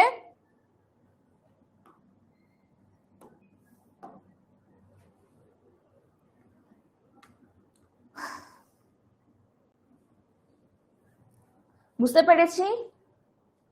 এসপিএম দিয়ে মনে রাখবা আর কি, এসপিএম, বা এভাবে মনে রাখতে পারো 5 PM। 5টাকে জাস্ট একটু এস এর মতো করে লিখলেই হবে। ঠিক আছে? 5 PM মানে কি?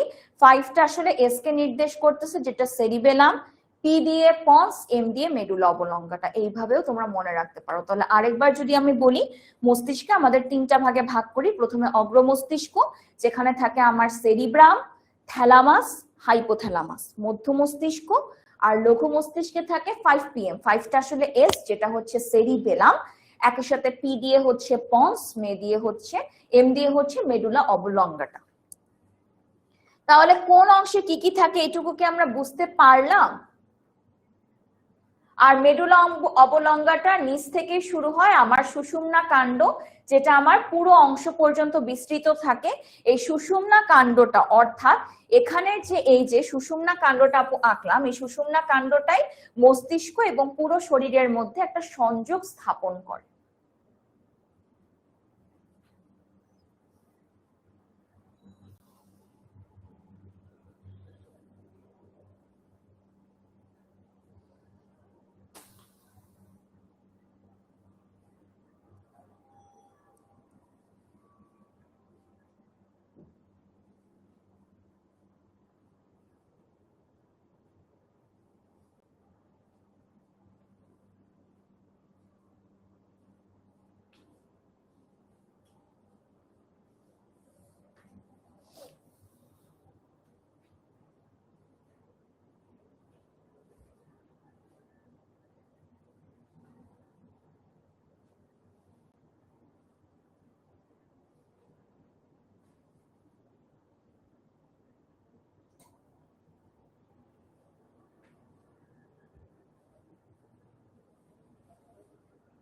ওকে, ভেরি গুড।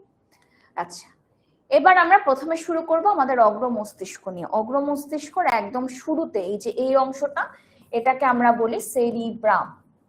ঠিক আছে? সেরিব্রাম। এটার দিকে তুমি যদি একটু লক্ষ্য করো, এই জিনিসটা না অনেকটা এরকম এরকম। ঠিক আছে?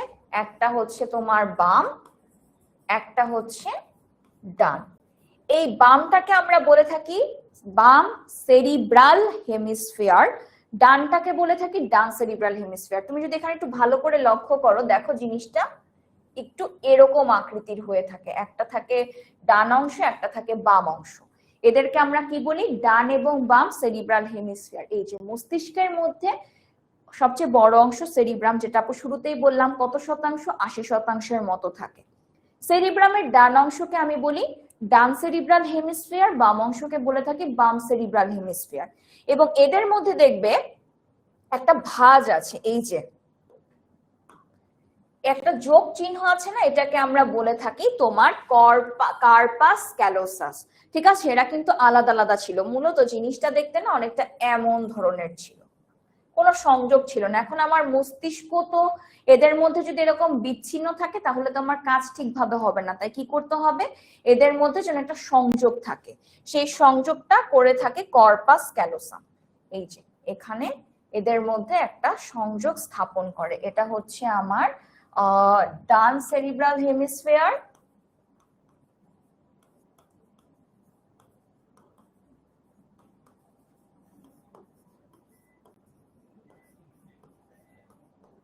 আর এটা হচ্ছে আমার বাম সেরিব্রাল হেমিস্ফিয়ার, এবং এদের মধ্যে যে সংযোগটা, এই সংযোগটাকে আমি কি বলি? কার্পাস ক্যালোসাম। ঠিক আছে, এরা মূলত এরকম একটা অংশ ছিল, এই যে এরকম, এটাকে বলতাম ডান, এটাকে বলতাম বাম সেরিব্রাল হেমিস্ফিয়ার। তারপর এদেরকে যুক্ত করে দিল কে? Corpus callosum. ঠিক আছে, এবং সেরিব্রামের বাইরের দিকের এই যে বাইরের স্তরের অংশটাকে আমরা কি বলি? এই যে এখানের বাইরের যে স্তর সেটাকে আমরা বলি কর্টেক্স, এবং সেরিব্রামের ভেতরের অংশটা মূলত এই যে কর্টেক্সটা যে থাকে, এই কর্টেক্সটা মূলত হয়ে থাকে তোমার ধূসর বর্ণের। এই জিনিসগুলো একটু ভালো করে মনে রাখবা তোমরা, না এটা একটু খাতায় নোট ডাউন করবা।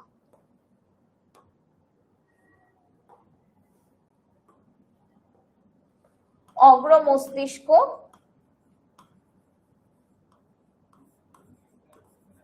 কর্টেক্স,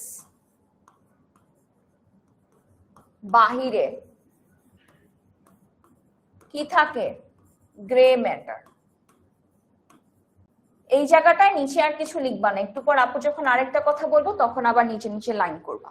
এবং তার ভেতরের যে স্তরটা সেটা কি থাকে? মায়োলিন দ্বারা আবৃত থাকে, অর্থাৎ এর ভেতরের যে অংশটা একদম ভিতরের, সেখানে মায়োলিন নামক একটা অংশ থাকে, এবং সেই কারণে আমরা এটাকে কি দেখি? হোয়াইট রঙের দেখি। মায়োলিনটা না অনেকটা তোমার সাদা বর্ণেরই হয়ে থাকে, তো সেই কারণে আমরা সাদা বর্ণই দেখি। তাহলে এই যে সেরিব্রাম, তার বাইরের যে আবরণটা সেটা হয় গ্রে ম্যাটার, এবং ভেতরের অংশটা কি হয়? White matter.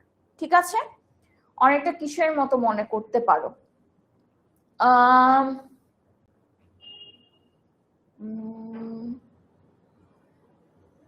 মেঘের মতোই চিন্তা করতে পারো। মেঘকে বাহির থেকে দেখলে মনে হয় একটু ধূসর বর্ণের, কিন্তু তুমি যদি মেঘের ভেতর দিয়ে একদম যাওয়ার চেষ্টা করো, দেখবা ওই জলীয় বাষ্পের যে অংশগুলা সেটা অনেকটা সাদার মতোই আছে, তো তুমি সেইভাবেও চিন্তা করতে পারো। ঠিক আছে, মেঘের সাথে। তাহলে কি হচ্ছে? সেরিব্রামের বাইরের অংশটা যেটাকে আমরা বলি কর্টেক্স, কর্টেক্সটা হয়ে থাকে ধূসর বা গ্রে ম্যাটার। আর তার ভেতরে তুমি যদি যাও, ভেতরের অংশটা কি থাকে? নিউরন বা মায়োলিন সিট দ্বারা যুক্ত, যেটাকে আমরা কি বলছি? White matter. এবং বাম সেরিবাল, মজার বিষয়টা হচ্ছে আমার এই বাম দিকের যে অংশটা না, সেটা আমার নিয়ন্ত্রণ করে এই ডান দিকের। এই যে আমি ডান হাত দিয়ে টাটা দিচ্ছি, এটা কি নিয়ন্ত্রণ করতেছে জানো? আমার বাম সেরিব্রাল হেমিস্ফিয়ার। আবার আমি যে বাঁ হাত দিয়ে টাটা দিচ্ছি, এটা নিয়ন্ত্রণ করছে আমার ডান সেরিব্রাল হেমিস্ফিয়ার। অর্থাৎ জিনিসটা না এরকম ক্রস কানেকশন টাইপস এর হয়ে থাকে। বাম সেরিব্রাল হেমিস্ফিয়ার আমার দেহের ডান অংশকে নিয়ন্ত্রণ করে, আর ডান সেরিব্রাল হেমিস্ফিয়ার বাম অংশকে নিয়ন্ত্রণ করে। এবং এই সব কিছু কিন্তু আমার এক প্রকার বিশেষ পর্দা দ্বারা আবৃত থাকে, যেটাকে আমরা বলছি মেনিনজেস। এই সব কিছুকে আমার আবৃত করে রাখছে আমার মেনিনজেস। তাহলে আসো একটু শুরু থেকে আরেকবার পড়ি আমরা।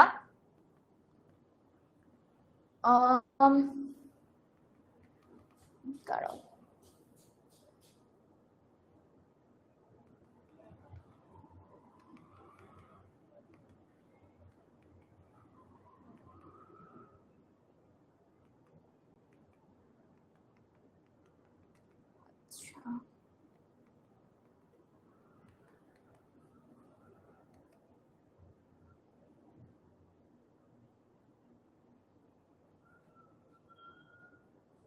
ওকে, দেখো আমরা কাজগুলাও আজকে মোটামুটি শিখবো, যদিও পরে একটা চার্ট আছে, আমি তোমাদেরকে ইন্ডিভিজুয়ালি কাজগুলো একটু এখানে অ্যাড করে দিই। ঠিক আছে, আমি এখানে কিছু স্লাইড অ্যাড করে করে এখন তোমাদেরকে শিখাই দিব। তাহলে প্রথমে আমার অগ্র মস্তিষ্কের কি কি অংশ থাকে?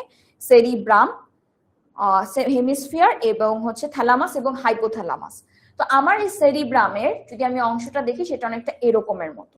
একটাকে বলি ডান সেরিব্রাল হেমিস্ফিয়ার, একটাকে বলি বাম সেরিব্রাল হেমিস্ফিয়ার, এবং এই দুইটাকে সংযোগ করে রাখছে কর্পাস ক্যালোসাম। এখন মজার বিষয়টা হচ্ছে আমার যে ডান অংশটা, ডান সেরিব্রাল হেমিস্ফিয়ার, সেটা মূলত নিয়ন্ত্রণ করে আমার দেহের বাম অংশ। আর বাম সেরিব্রাল হেমিস্ফিয়ার যেটা বলছি, সেটা আসলে নিয়ন্ত্রণ করে আমার শরীরের ডান অংশ। এবং একই সাথে আমার এই সেরিব্রামের বাইরের যে আবরণটা যেটা কর্টেক্স, সেটা মূলত আমার গ্রে ম্যাটারের মতো। আর তার ভেতরে যা কিছু আছে সেখানে যেহেতু মায়োলিন থাকে, মায়োলিন যেহেতু সাদা বর্ণের, তাই ভেতরের সবকিছুকে আমি কি বলছি? হোয়াইট ম্যাটার বলছি। তাহলে এখানে আমরা কি লিখবো? ভেতরের যেহেতু কি আছে, মায়োলিন আছে, তাই সেটাকে আমি কি বলবো, হোয়াইট ম্যাটার।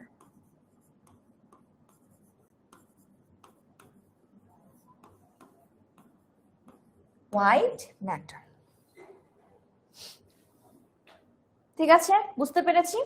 এবং যে জিনিসটা তোমাদের মূলত এই যে আবরণটা থাকে না, এটাই মূলত আমাদের একদম বাইরের একটা আবরণ, এবং এই অংশটা একটু ঢেউ খেলানো খেলানো থাকে। আমি তোমাদেরকে যখন মস্তিষ্কের চিত্রটা এখন এঁকে দেখাবো তখন জিনিসটা আরো ভালোভাবে বুঝতে পারবা। এবার একটু ছোট্ট করে আপু তোমাদেরকে কাজগুলা দেখিয়ে দিই আসলে কি কি কাজ করে। ঠিক আছে, তোমাদের বইতে একবারে লেখা, কিন্তু আমি একটু ছোট্ট করে তোমাদেরকে আলাদা আলাদা ভাবে একটু শিখাতে চাচ্ছি জিনিসগুলা। ঠিক আছে, যে আসলে আমার অগ্র মস্তিষ্কের কাজগুলা বা সেরিবেলামের কাজগুলা কিভাবে আসলে হয়ে থাকে বা কেন হয়ে থাকে, এই জিনিসটা আমার মতে তোমাদের জানার অধিকার আছে। প্রথমে আসি সেরিব্রাম।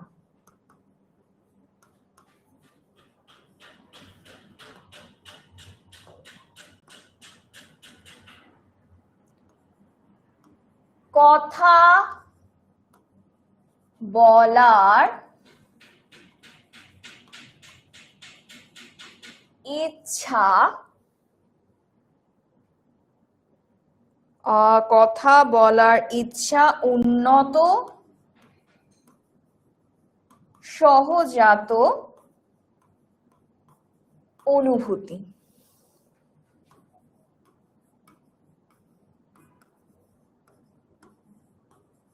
অর্থাৎ কথা বলার যে আমাদের একটা ইচ্ছা, সেটা কি বলতো, আমাদের একটা নিজের ভেতর থেকে খুবই সহজ একটা জিনিস বা সংবেদনশীল একটা জিনিস। তুমি একটা মানুষকে, তোমার একটা ফ্রেন্ডকে দেখছো, দেখলেই টাটা হাই বাই দিবা না। সেই জিনিসটা দিয়ে মনে রাখো যে সেরিব্রামের কাজটা কি, সেটা হচ্ছে কথা বলার ইচ্ছা উন্নত সহজাত প্রবৃত্তি। এবার দেখো, কথা বলার ইচ্ছা, তুমি কথা বলতে পারতেছো কিসের জন্য, তোমার বাক শক্তি আছে। বাক শক্তি মানে কি, কথা বলার শক্তি। ইচ্ছা, ইচ্ছা দিয়ে মনে আছে আমরা একটা পেশির কথা শিখেছিলাম, যেটা আমি নিজের ইচ্ছা মতো কাজ করতে পারি, সেটাকে আমি কি বলি, ঐচ্ছিক। ঐচ্ছিক পেশির নিয়ন্ত্রণ। তারপরে আসি উন্নত। দেখো, মানুষকে আমরা কি বলি, আমরা উন্নত কেন, আমি চিন্তা করতে পারি, আমার বিবেক আছে, আমি স্বপ্ন দেখতে পারি, আমি সবকিছু বুঝতে পারি, সেই জন্যই তো আমি উন্নত। সেগুলো একটু লিখি আমরা। কি হতে পারে, চিন্তা হতে পারে, বুদ্ধি হতে পারে, একই সাথে স্বপ্ন, এই জিনিসগুলো। আর সংবেদনশীল কি, তোমাকে যদি কেউ স্পর্শ করে তুমি কিন্তু সেই জিনিসটা বুঝতে পারতেছো, তাই না?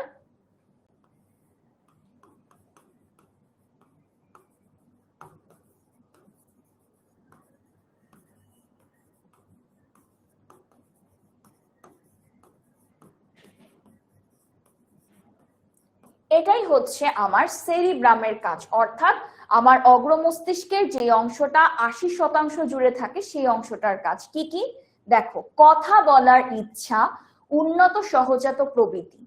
কথা বলা দিয়ে আমি কি বলছি, বাক শক্তি। এই যে আমি কথা বলতে পারছি, এটা আমার ভিতরে একটা শক্তি আছে, কথা বলার শক্তি আছে দেখে আমি কথা বলতে পারছি, তার মানে বাক শক্তি। ইচ্ছা দিয়ে কি, এই যে আমি বলেছিলাম না ঐচ্ছিক পেশি, টাটা হ্যালো, এই যে জিনিসগুলো করতে পারছি আমার নিজের ইচ্ছা মতো, অর্থাৎ ঐচ্ছিক পেশির নিয়ন্ত্রণটা। তারপরে কি উন্নত, অবশ্যই আমি উন্নত, আমি চিন্তা করতে পারি, আমার বিবেক আছে, আমি স্বপ্ন দেখতে পারি। সহজাত প্রবৃত্তিকে, তোমাকে যদি কেউ স্পর্শ করে তুমি অবশ্যই সেখানে একটা প্রতিক্রিয়া দিবে না, সেই জিনিসটাই হচ্ছে আমার সেরিব্রামের কাজ। সেরিব্রামের কাজ বলতে কি, অগ্র মস্তিষ্কের কাজ। চাইলে এটার একটা এসএস নিতে পারো।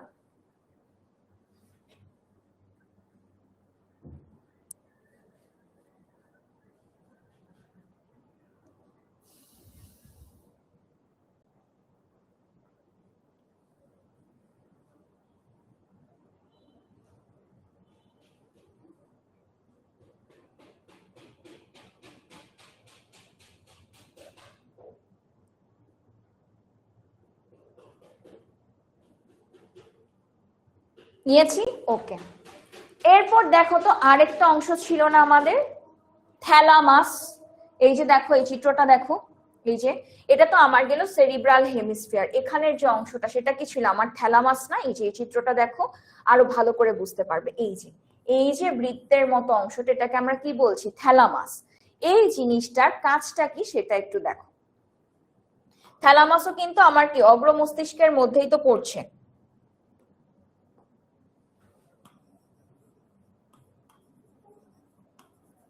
থ্যালামাস, মনে করো আমি একবার ছোটবেলায় দাদু বাসায় গেলাম, তো দাদু বাসায় তো ওইভাবে কারেন্ট থাকে না, তো কি করলাম, জানলা টালনা খুলে একটু কাহিনীটা ভালো মতো শুনো, হ্যাঁ, কাহিনীটা একটু ভালো মতো শুনে, একটু ভুতুরে। তো আমি দাদু বাসায় গেলাম, দাদু বাসায় যাওয়ার পর প্রচন্ড গরম লাগতেছিল, যেহেতু গ্রামে তো ওইভাবে কারেন্ট থাকে না। তো কি করলাম, জানলা টালনা খুলে এরকম শুয়ে থাকলাম, তাপ অনুভব করতেছিলাম, কারণ গরমকাল, গেছি কারেন্ট নাই। তো এর মধ্যে মনে হলো কি, হঠাৎ করে কেউ এরকম পায়ে এরকম আঁচড় দিয়ে গেল, এবং আমি আচমকা এরকম, প্রথমে তো ওভাবে জাগি নাই, এরকম ভাবেই করছে। প্রথমে মনে হয়েছে যে হালকা করে কেউ কিছু একটা টাচ করছে, তো আমি পাত্তা টাত্তা দেই নাই। একটু পর এসে কি করছে, এভাবে এরকম ধরনের ধাক্কা দিছে, একটা ধাক্কা দিছে, তখন ওইভাবে খেয়াল করি নাই। এরপর কি করছে, এরকম আঁচড়ের মতো দিছে, তখন তো আমি ভয় পেয়ে একদম জেগে টেগে উঠছি যে কি হইলো, হঠাৎ করে কি এমন হইলো যে এরকম হচ্ছে। পরে দেখলাম যে ওটা আসলে ভূত ছিল না, আমার কাজিনরা ছিল। তো এই ঘটনাটার যে পয়েন্ট গুলা, সেটা আমি আসলে কাহিনী অনেক বিশ্রী ভাবে বলি, সেটা আমি নিজেও স্বীকার করি। আমি কাহিনী খুব সুন্দর করে বলতে পারি না, মাঝে মাঝে বলতে পারি যখন আমার মুড অনেক ভালো থাকে, আর মাঝে মাঝে খুব বিশ্রী ভাবে বলি। আমি জানি তোমরা এটা বলতেছো যে আপু কি একটা কাহিনী বললো, কোনো এক্সপ্রেশন নাই, কিচ্ছু নাই। আসলে তোমাদের পড়া আসলে একটু বাকি আছে, তো তাই ওইভাবে এক্সপ্রেশন আসতেছে না। তো দেখো কি কি বললাম, প্রথমে বলছি কি তাপ অনুভব করতেছিলাম না,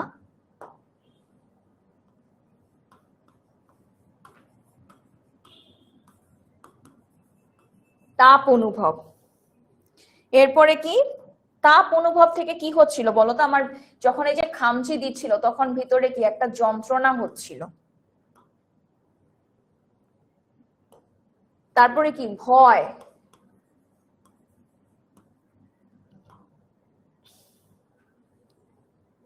আর কি,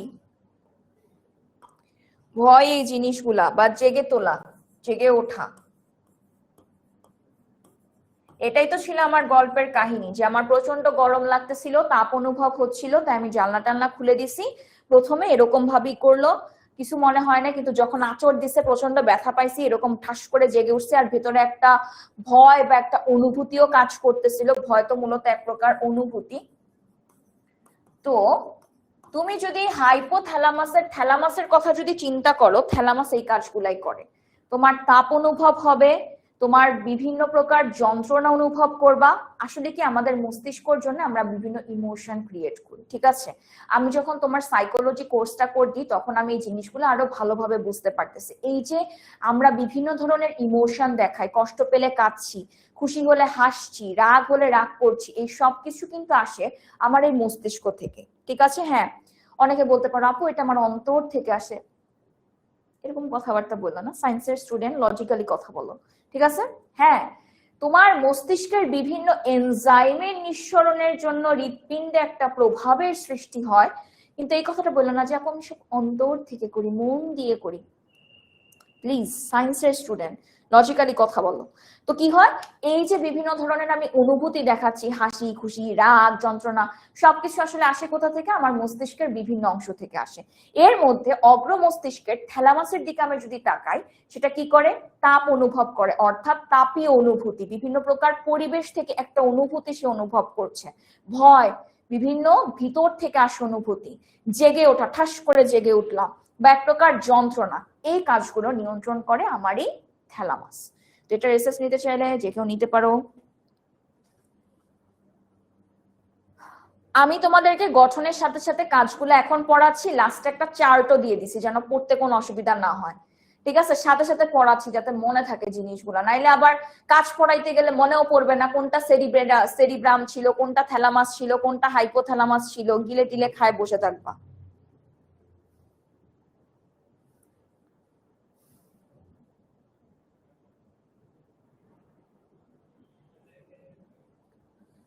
এইটা দেখাই তোমাদেরকে, লাস্ট টাইম একটা চার্ট অ্যাড করে দিছি, এই দেখো তো মিলে কিনা। সেরিব্রামের কাজ বাক শক্তি, স্মৃতিশক্তি, চিন্তা, বুদ্ধিশক্তি, সৃজনশীলতা, ইচ্ছা শক্তি, সহজাত প্রবৃত্তি, কর্ম পরিবর্তনা প্রভৃতির সাথে মিলে যাওয়া, ঐচ্ছিক ক্রিয়া। এই যে ঐচ্ছিক ক্রিয়া প্রত্যেকটাকে আমরা ওখান থেকেই পড়ছি না?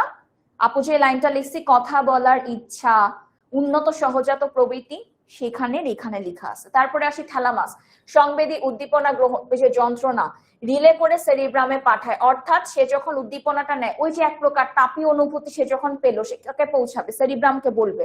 এটাই সে মানুষের ব্যক্তিত্ব বা সামাজিক আচরণ, ওই যে যন্ত্রণা বা ভয় পেয়ে এরকম জেগে উঠলাম, সেগুলো, ঘুমন্ত মানুষকে জাগিয়ে তোলা, পরিবেশ সম্পর্কে সতর্ক করে তোলা, এই জিনিসগুলাই থ্যালামাসের কাজ। হাইপোথ্যালামাসে গেলে তুমি কি দেখবে? স্বয়ংক্রিয় স্নায়ুতন্ত্রের সকল কার্যকলাপ, ক্ষুধা লাগা, তৃষ্ণা লাগা, রাগ, ভালো লাগা, ভীতি, আবেগ, অনুভূতি কেন্দ্র হিসেবে কাজ করে। এবং এখানে পিটুইটারি গ্রন্থিটাও যেহেতু আমাদের থ্যালামাসের সাথে যুক্ত, হাইপোথ্যালামাসের সাথে যুক্ত থাকে, মূলত এই যে এই চিত্রটা তোমরা যদি দেখো ক্লিয়ার হবা। এই যে এই অংশটাতেই না আমার পিটুইটারিটা, এই অংশটাতেই থাকে, বুঝছো? হাইপোথ্যালামাসের সাথে আমার মূলত পিটুইটারিটার সংযোগ থাকে। একটা সেকেন্ড, ভুল জায়গায় দেখিয়েছি, মুছে দেই। এই যে এই অংশটার সাথে এমনি করে তো যুক্ত থাকে, তাই হচ্ছে হাইপোথ্যালামাসের অনেক কিছুই নিয়ন্ত্রণ করে আমার এই পিটুইটারি গ্রন্থি। মূলত পিটুইটারি গ্রন্থি থেকে অনেক অনেক কিছু নিঃসৃত হয়। তাহলে কি কি বললাম? আমাদের বাকি হাইপোথ্যালামাসে সকল কার্যকলাপ, ক্ষুধা লাগা, তৃষ্ণা লাগা, রাগ করা, বা একই সাথে ভালো লাগা, ভীতি, আবেগ, অনুভূতি, এই জিনিসগুলাও কাজ করে। যেমন মনে করো আমরা তিনজন ফ্রেন্ড যখন ঘুরতে যাই, আমি থাকি সেই পার্টি যার খুবই খিদা লেগে যায়, মানে ঘুরতে যাওয়া মানে কিছু খাইতে হবে, তো ক্ষুধা লেগে যায়। আর ক্ষুধা লাগলে তো শুধু খাবার খাইলে হয় না, একটু পানিও খাই। আর যদি খাবার দাবার না দেয় তাহলে প্রচন্ড রাগও করে ফেলি, এটা একটা আসি। আর আমার আরেক ফ্রেন্ড আছে যার সবকিছুই ভাল লাগে, আসলে তার সাথে মার্কেটে গেলে তার সব জিনিসই ভালো লাগে। আর কিনতে যখন তার সব জিনিস ভালো লাগতেছে, ঠিক আছে, সব জিনিস ভালো লাগে, যখন কিনতে যাবে না তখন চিন্তা করে, ও এটার কি দাম বেশি নাকি দাম কম। তো আমার সার্কেলটা যাচ্ছে ফ্রেন্ড জোনটা একটু ক্রেজি। তো তো যে জিনিসটা হয়, আমাদের হাইপোথ্যালামাসের কাজগুলো আমাদের হয়ে থাকে, আমরা যখন কোনো জায়গায় ঘুরতে যাই, আমার প্রচন্ড খিদা পায়, খাবার পাইলে খাইলে তো পানিও খাইতে হবে, তাই না? তো ক্ষুধা, তৃষ্ণা যা বলো সেগুলো আমার ক্ষেত্রে কাজ করে। একই সাথে খাবার না দিলে প্রচন্ড রাগ উঠে, আমার হাইপোথ্যালামাস এসব ক্ষেত্রেই বেশি কাজ করে। ক্ষুধা বলো, তৃষ্ণা বলো, বা রাগ বলো, এসব খাবার না দিলে রাগ উঠে আমার অনেক, আমি অনেক খাবার খাই, ঠিক আছে, আমার খাবার অনেক পছন্দ। আর আরেক ফ্রেন্ড আমার আছে যার সাথে মার্কেটে গেলাম, দোস্ত এইটাও ভাল লাগে, দোস্ত ওইটাও ভাল লাগে, তো যখন বলি যে নে নে জিনিসগুলা নে, তখন বলে কি, দোস্ত এটার মনে হয় ঠকে যাচ্ছি রে, দামটা মনে হয় বেশি, তো এক প্রকার ভীতিও তার মধ্যে কাজ করে। তো আমার মধ্যে হাইপোথ্যালামাসের প্রথম তিনটা বেশি কাজ করে, যে ক্ষুধা, তৃষ্ণা, রাগ। আর আমার যে ফ্রেন্ড আছে তার মধ্যে বেশি কাজ করে হচ্ছে এই যে ভালো লাগা, ভীতি, আবেগ, এই জিনিসগুলা খুব কাজ করে, ঠিক আছে? তো হাইপোথ্যালামাস, থ্যালামাস সবকিছু নিয়ে আমরা ক্লিয়ার হয়েছি কি হই নাই একটু বলেন আপুকে, তারপর আমরা খুব কি হলো, এই যে আমার এখানে কি কাজ করলো, আমার সেরিব্রাম কাজ করলো। এই যে আপু যেতে যেতে হোঁচট খেয়ে ঠাস করে পড়ে যাচ্ছিলাম, এখানে কি হলো, এক প্রকার ভীতি কাজ করলো, যেটা আমার আসলো কোথা থেকে, হাইপোথ্যালামাস থেকে। আর একটু ব্যথাও পেলাম, যন্ত্রণা পেলাম, সেটা হচ্ছে সেরিব্রাম থেকে, ঠিক আছে? বুঝতে পারছি জিনিসগুলা? একটু আপুকে বলি, হ্যাঁ, জিনিসগুলো একটু মজা করে পড়ো, হ্যাঁ, বেশি যদি বইয়ের ভাষায় গ্যাঞ্জা গ্যাঞ্জা করে পড়তে যাও পাগল হয়ে যাবা। একটু ইজি করে মজা করে পড়ো, ইনশাল্লাহ মনে থাকবে। আর বইয়ের মতো হুবহু তোমাকে কে লিখতে বলছে? হুবহু লিখতে হবে না, ইম্পর্টেন্ট জিনিসগুলা লিখেন, ইম্পর্টেন্ট। এখন যদি লিখেন ভীতি বা আমার যা কিছু হয় সবকিছু আমার, আচ্ছা ওখানে যে বলছিলাম তোমাদেরকে এই যে থ্যালামাসের এই ভয়, এখানে কিন্তু অনুভূতি লিখে দিছি, হ্যাঁ, অনুভূতির কনসেপ্টটাতে মনে রেখো। ভীতিটা আমি ভালো মুছে দিই, না হলে তোমরা আবার এটাতে কনফিউজড হবা।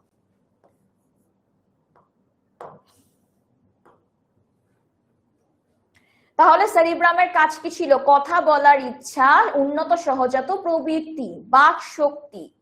কথা বলা দিয়ে কি বাক শক্তি, ইচ্ছা কি ঐচ্ছিক পেশি, উন্নত কি তুমি মানুষ, তোমার বুদ্ধি আছে, চিন্তা চেতনা আছে, স্বপ্ন আছে, এই সব কিছু।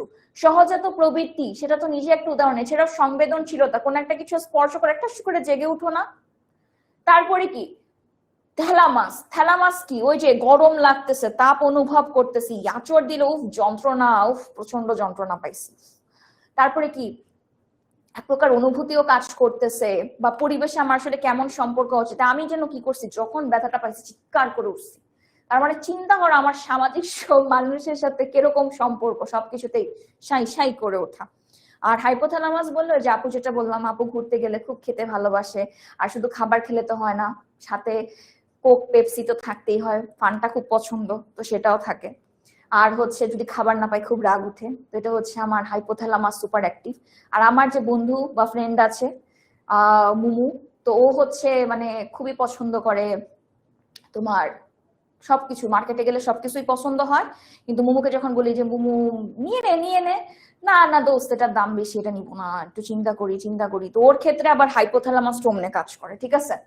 আচ্ছা, এরপরে চলে আসি আমরা মধ্য মস্তিষ্ক নিয়ে, ঠিক আছে। মধ্য মস্তিষ্কটার খুবই কমন কনসেপ্ট। মধ্য মস্তিষ্ক একটা সাংবাদিক, মনে রাখবা সে একজন সাংবাদিক। সে কোথায় থাকে, তার নাম যেহেতু মধ্য, সে মধ্য অগ্র এবং পশ্চাতের মধ্যে থাকে, এবং তার মেইন কনসেপ্টটা কি হয়, মধ্য মস্তিষ্কের সামনে এরকম একটা অংশ থাকে যেটাকে আমরা পন্স বলে থাকি, আর পেছনের অংশটা থাকে যেরকম পন্স দেখতে এরকম ধরনের হয়ে থাকে, আর তার এই নিচের অংশটাতে থাকে আমার মেরুদা অবলঙ্গাটা। তার যে কাজটা, মনে করো সাংবাদিকদের কাজটা কি, সাংবাদিকের কাজ হচ্ছে দেখা এবং শোনা, এটাই তো করে না। কোন একজন ব্যক্তির তোমার মনে করো ইন্টারভিউ নিতে গেল, সে ব্যক্তিটাকে দেখবে, সে কি বলতেছে সব শুনবে, এই জিনিসটাই করে থাকে আমার মধ্য মস্তিষ্ক। কি কি কাজ তার মানে, এক হচ্ছে তোমার দেখা মানে কি দর্শন, আর শোনা মানে কি শ্রবণ। বুঝেছি? তাহলে মধ্য মস্তিষ্কর কাজগুলা কি, মধ্য মস্তিষ্ক একটা সাংবাদিক, সে কোথায় থাকে, অগ্র এবং পশ্চাতের মাঝে। দেখা বা শোনা মানে কি, দেখা মানে দর্শন, আর শ্রবণ মানে কি শোনা। সাংবাদিকের মতোই সে মূলত কাজ করে থাকে।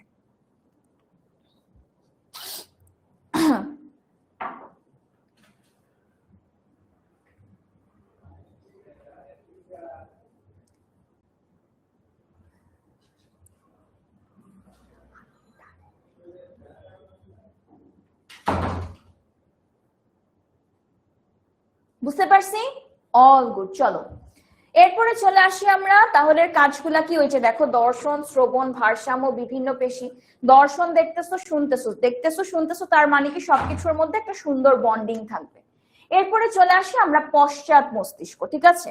আমাদের পশ্চাৎ মস্তিষ্কে একটা অংশ থাকে তোমার এরকম অনেকটা পাতার মতো, ঠিক আছে। এই পাতার মতো যে অংশ সেটাকে আমরা বলি সেরিবেলাম, ঠিক আছে। এবং সেরিবেলাম তোমার দেহের পেশিটা নির্ণয় করে, চলন সমন্বয় সাধন করে, দেহের ভারসাম্য রক্ষা করে, অর্থাৎ মূলত পায়ের যা কাজ আছে, ঠিক আছে, সেরিবেলাম দিয়ে এটাই মনে রাখবা। ঐচ্ছিক পেশি, ঐচ্ছিক পেশি কি আমার হাত পা, সেগুলার সব কাজ করে থাকে।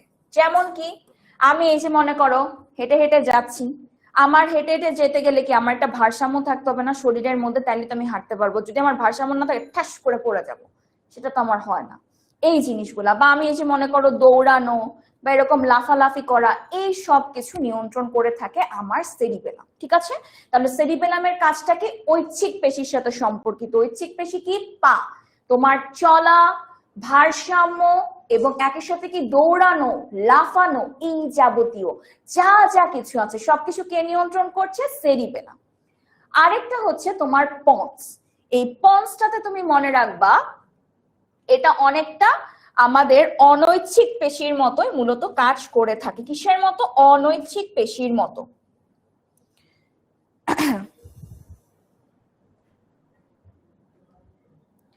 এবং এটার মূল কাজটা যদি আমরা বলি, অনেকটা এরকম ব্যাঙের মতো অংশ থাকে, তো সে হচ্ছে তোমার মূলত ওই শ্বাস প্রশ্বাস ক্রিয়ার সাথে যুক্ত, মানে ওই যে অক্সিজেন নেওয়া ছাড়া। আর মেডুলা অবলঙ্গাটা হচ্ছে ওই যে তোমার এই পন্সের যে নিচের অংশটা, সেখানে আমার মেডুলা অবলঙ্গাটা থাকে, এবং মেডুলা অবলঙ্গাটা তোমার সামনের দিকে পন্স, এই যে সামনের দিকে তোমার পন্স থাকে, আর তার নিচের দিকে এটা মনে করো পন্স, এটা আমার মেডুলা অবলঙ্গাটা, আর তার নিচের দিকে তোমার থাকে এই সুষুম্না কাণ্ড, ঠিক আছে।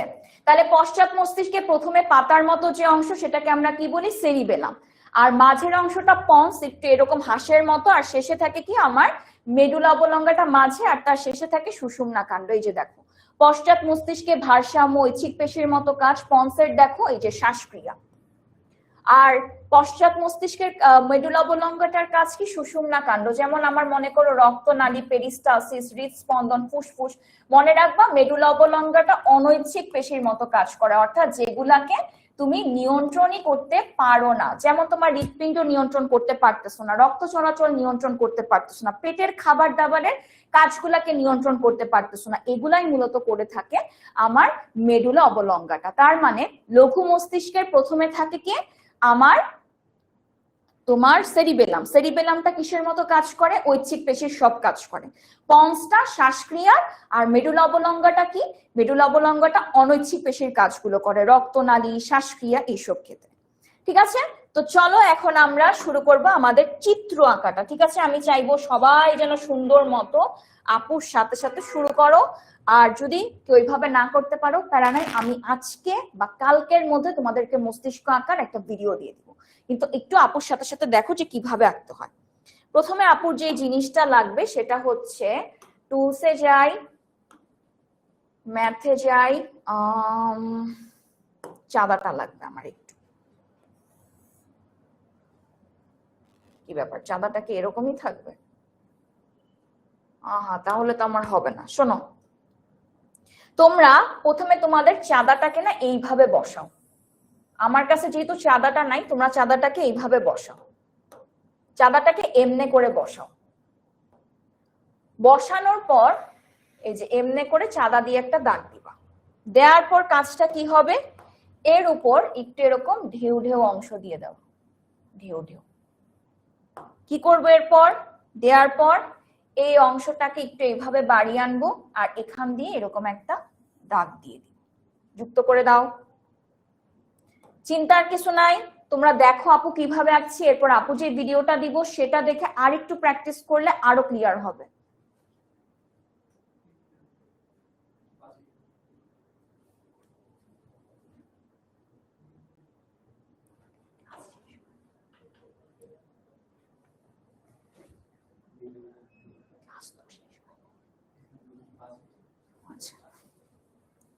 আচ্ছা, তো দেখো জিনিসটা কি করলাম, প্রথমে চাঁদাটাকে বসিয়ে এরকম একটা দাগ দাও। দেওয়ার পর কি করো, এটার উপর দিয়ে একটু এরকম ঢেউ ঢেউ দিয়ে দাও। ঠিক আছে, এরকম ঢেউ ঢেউ দিয়ে দাও, দিয়ে দিলাম। এরপরে এখান থেকে একটু দাগ দাও। পরবর্তী কাজটা হবে এখান দিয়ে এরকম একটা দাগ দেওয়ার, আর এই দাগটাকে এমনে করে এই অংশগুলোর সাথে তুমি যুক্ত করে দাও। যুক্ত করে এমনে করে একটু মোটা করে এনে এমনে করে যুক্ত করো। ভয় পাওয়ার কিছু নেই, আপু তোমাদেরকে আজকেই ভিডিও দিয়ে শিখাই দিব। এই তারপরে এই একটা অংশ দিয়ে দিলাম। এরপরের কাজটা হবে এর ঠিক সামনে থেকে, কি ব্যাপার, এই স্মার্ট বোর্ডটা তো বহুত দুষ্ট, করতেছি একটা কাজ করতেছে আরেকটা। দেখো এমনে করে এনে এটার সাথে যুক্ত করে দাও, দিলাম। এরপর এই অংশটাকে ডাবল লাইনিং করে দিবা।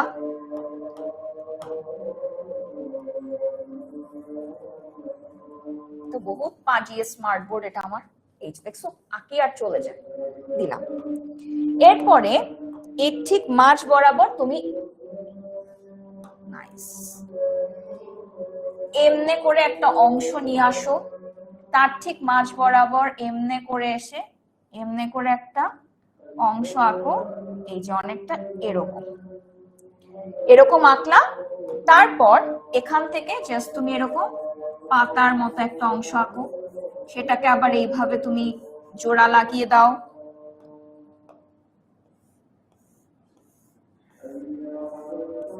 দিলাম।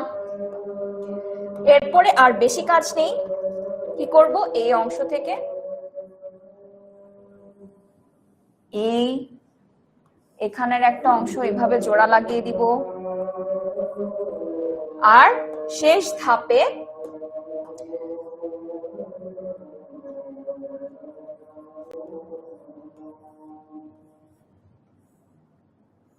দিলাম। দেখো দাগগুলা যে দিলাম, এই দাগগুলার ঠিক মাঝে এই অংশটাতে তুমি এইভাবে একটা দাগ দেওয়ার পর বাকি থাকে আরেকটা দিয়ে জাস্ট এমনি। প্রয়োজন হলে আগামী ক্লাসের শুরুতে আমি আরেকবার তোমাদেরকে শিখিয়ে দিব। বাস এভাবেই আঁকলেই তোমার মস্তিষ্কটা একদম ডান। তারপরে জাস্ট এই অংশটা তুমি চাইলে একটু কালার করে দিতে পারো পেন্সিল দিয়ে, এটাকে একটু হালকা কালার করতে পারো। এই হচ্ছে আমার পুরো মস্তিষ্কটা। এই যে এখানে যেমন অতিরিক্ত কিছু দাগ আছে না, সেগুলাকে একটু মুছে দিবা ঢেউ ঢেউ দেওয়ার পর। তাহলে লেবেলিংটা যদি একটু দেখি, এই অংশটাকে আমি কি বলবো? সেরিব্রাম। অবশ্যই এটা আমার সেরিব্রাম। এরপরে আসি আমাদের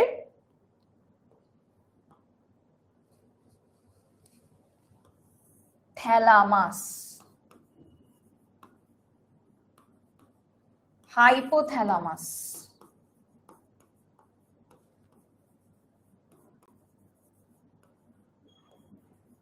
আর এখানে একটা জিনিস তুমি চাইলে আঁকতে পারো, সেটা হচ্ছে এই অংশটাতে তোমার পিটুইটারিটা থাকে।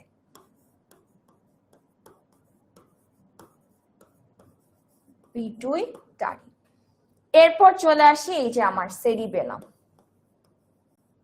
পাতার মতো অংশ, যেটা শুরুতেই বললাম পাতার মতো অংশ। এরপরে এই যে আমার পন্স, এই অংশটা মেডুলা অবলঙ্গাটা,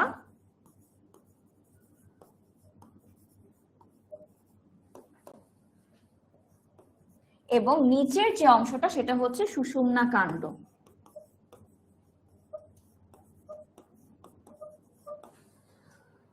এই তো হচ্ছে আমাদের পুরো অংশটা। এই যে মেডুলা অবলঙ্গাটা, এই যে পন্স, সুষুম্না কাণ্ড, এই হচ্ছে আমাদের পুরো মস্তিষ্কর চিত্রটা। ঠিক আছে, প্রথমে সেরিব্রাম, থ্যালামাস, হাইপোথ্যালামাস, এরপরে চলে আসি সেরিবেলাম, মেডুলা অবলঙ্গাটা, সুষুম্না কাণ্ড, পিটুইটারি।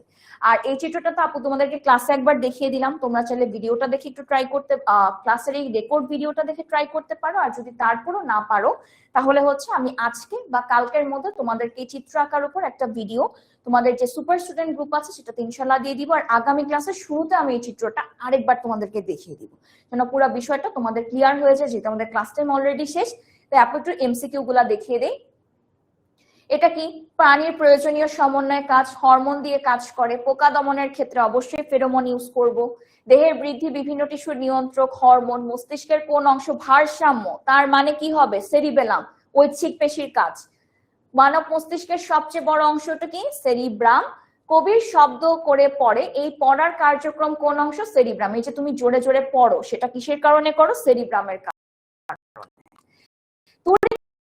স্কুল সিলেবাস থেকে দ্রুত নামার সময় দেহের ভারসাম্য রক্ষা করতে না পারায় পড়ে যায়, তাহলে এটার ক্ষেত্রে কিসের আসে? সেরিবেলামের আসে।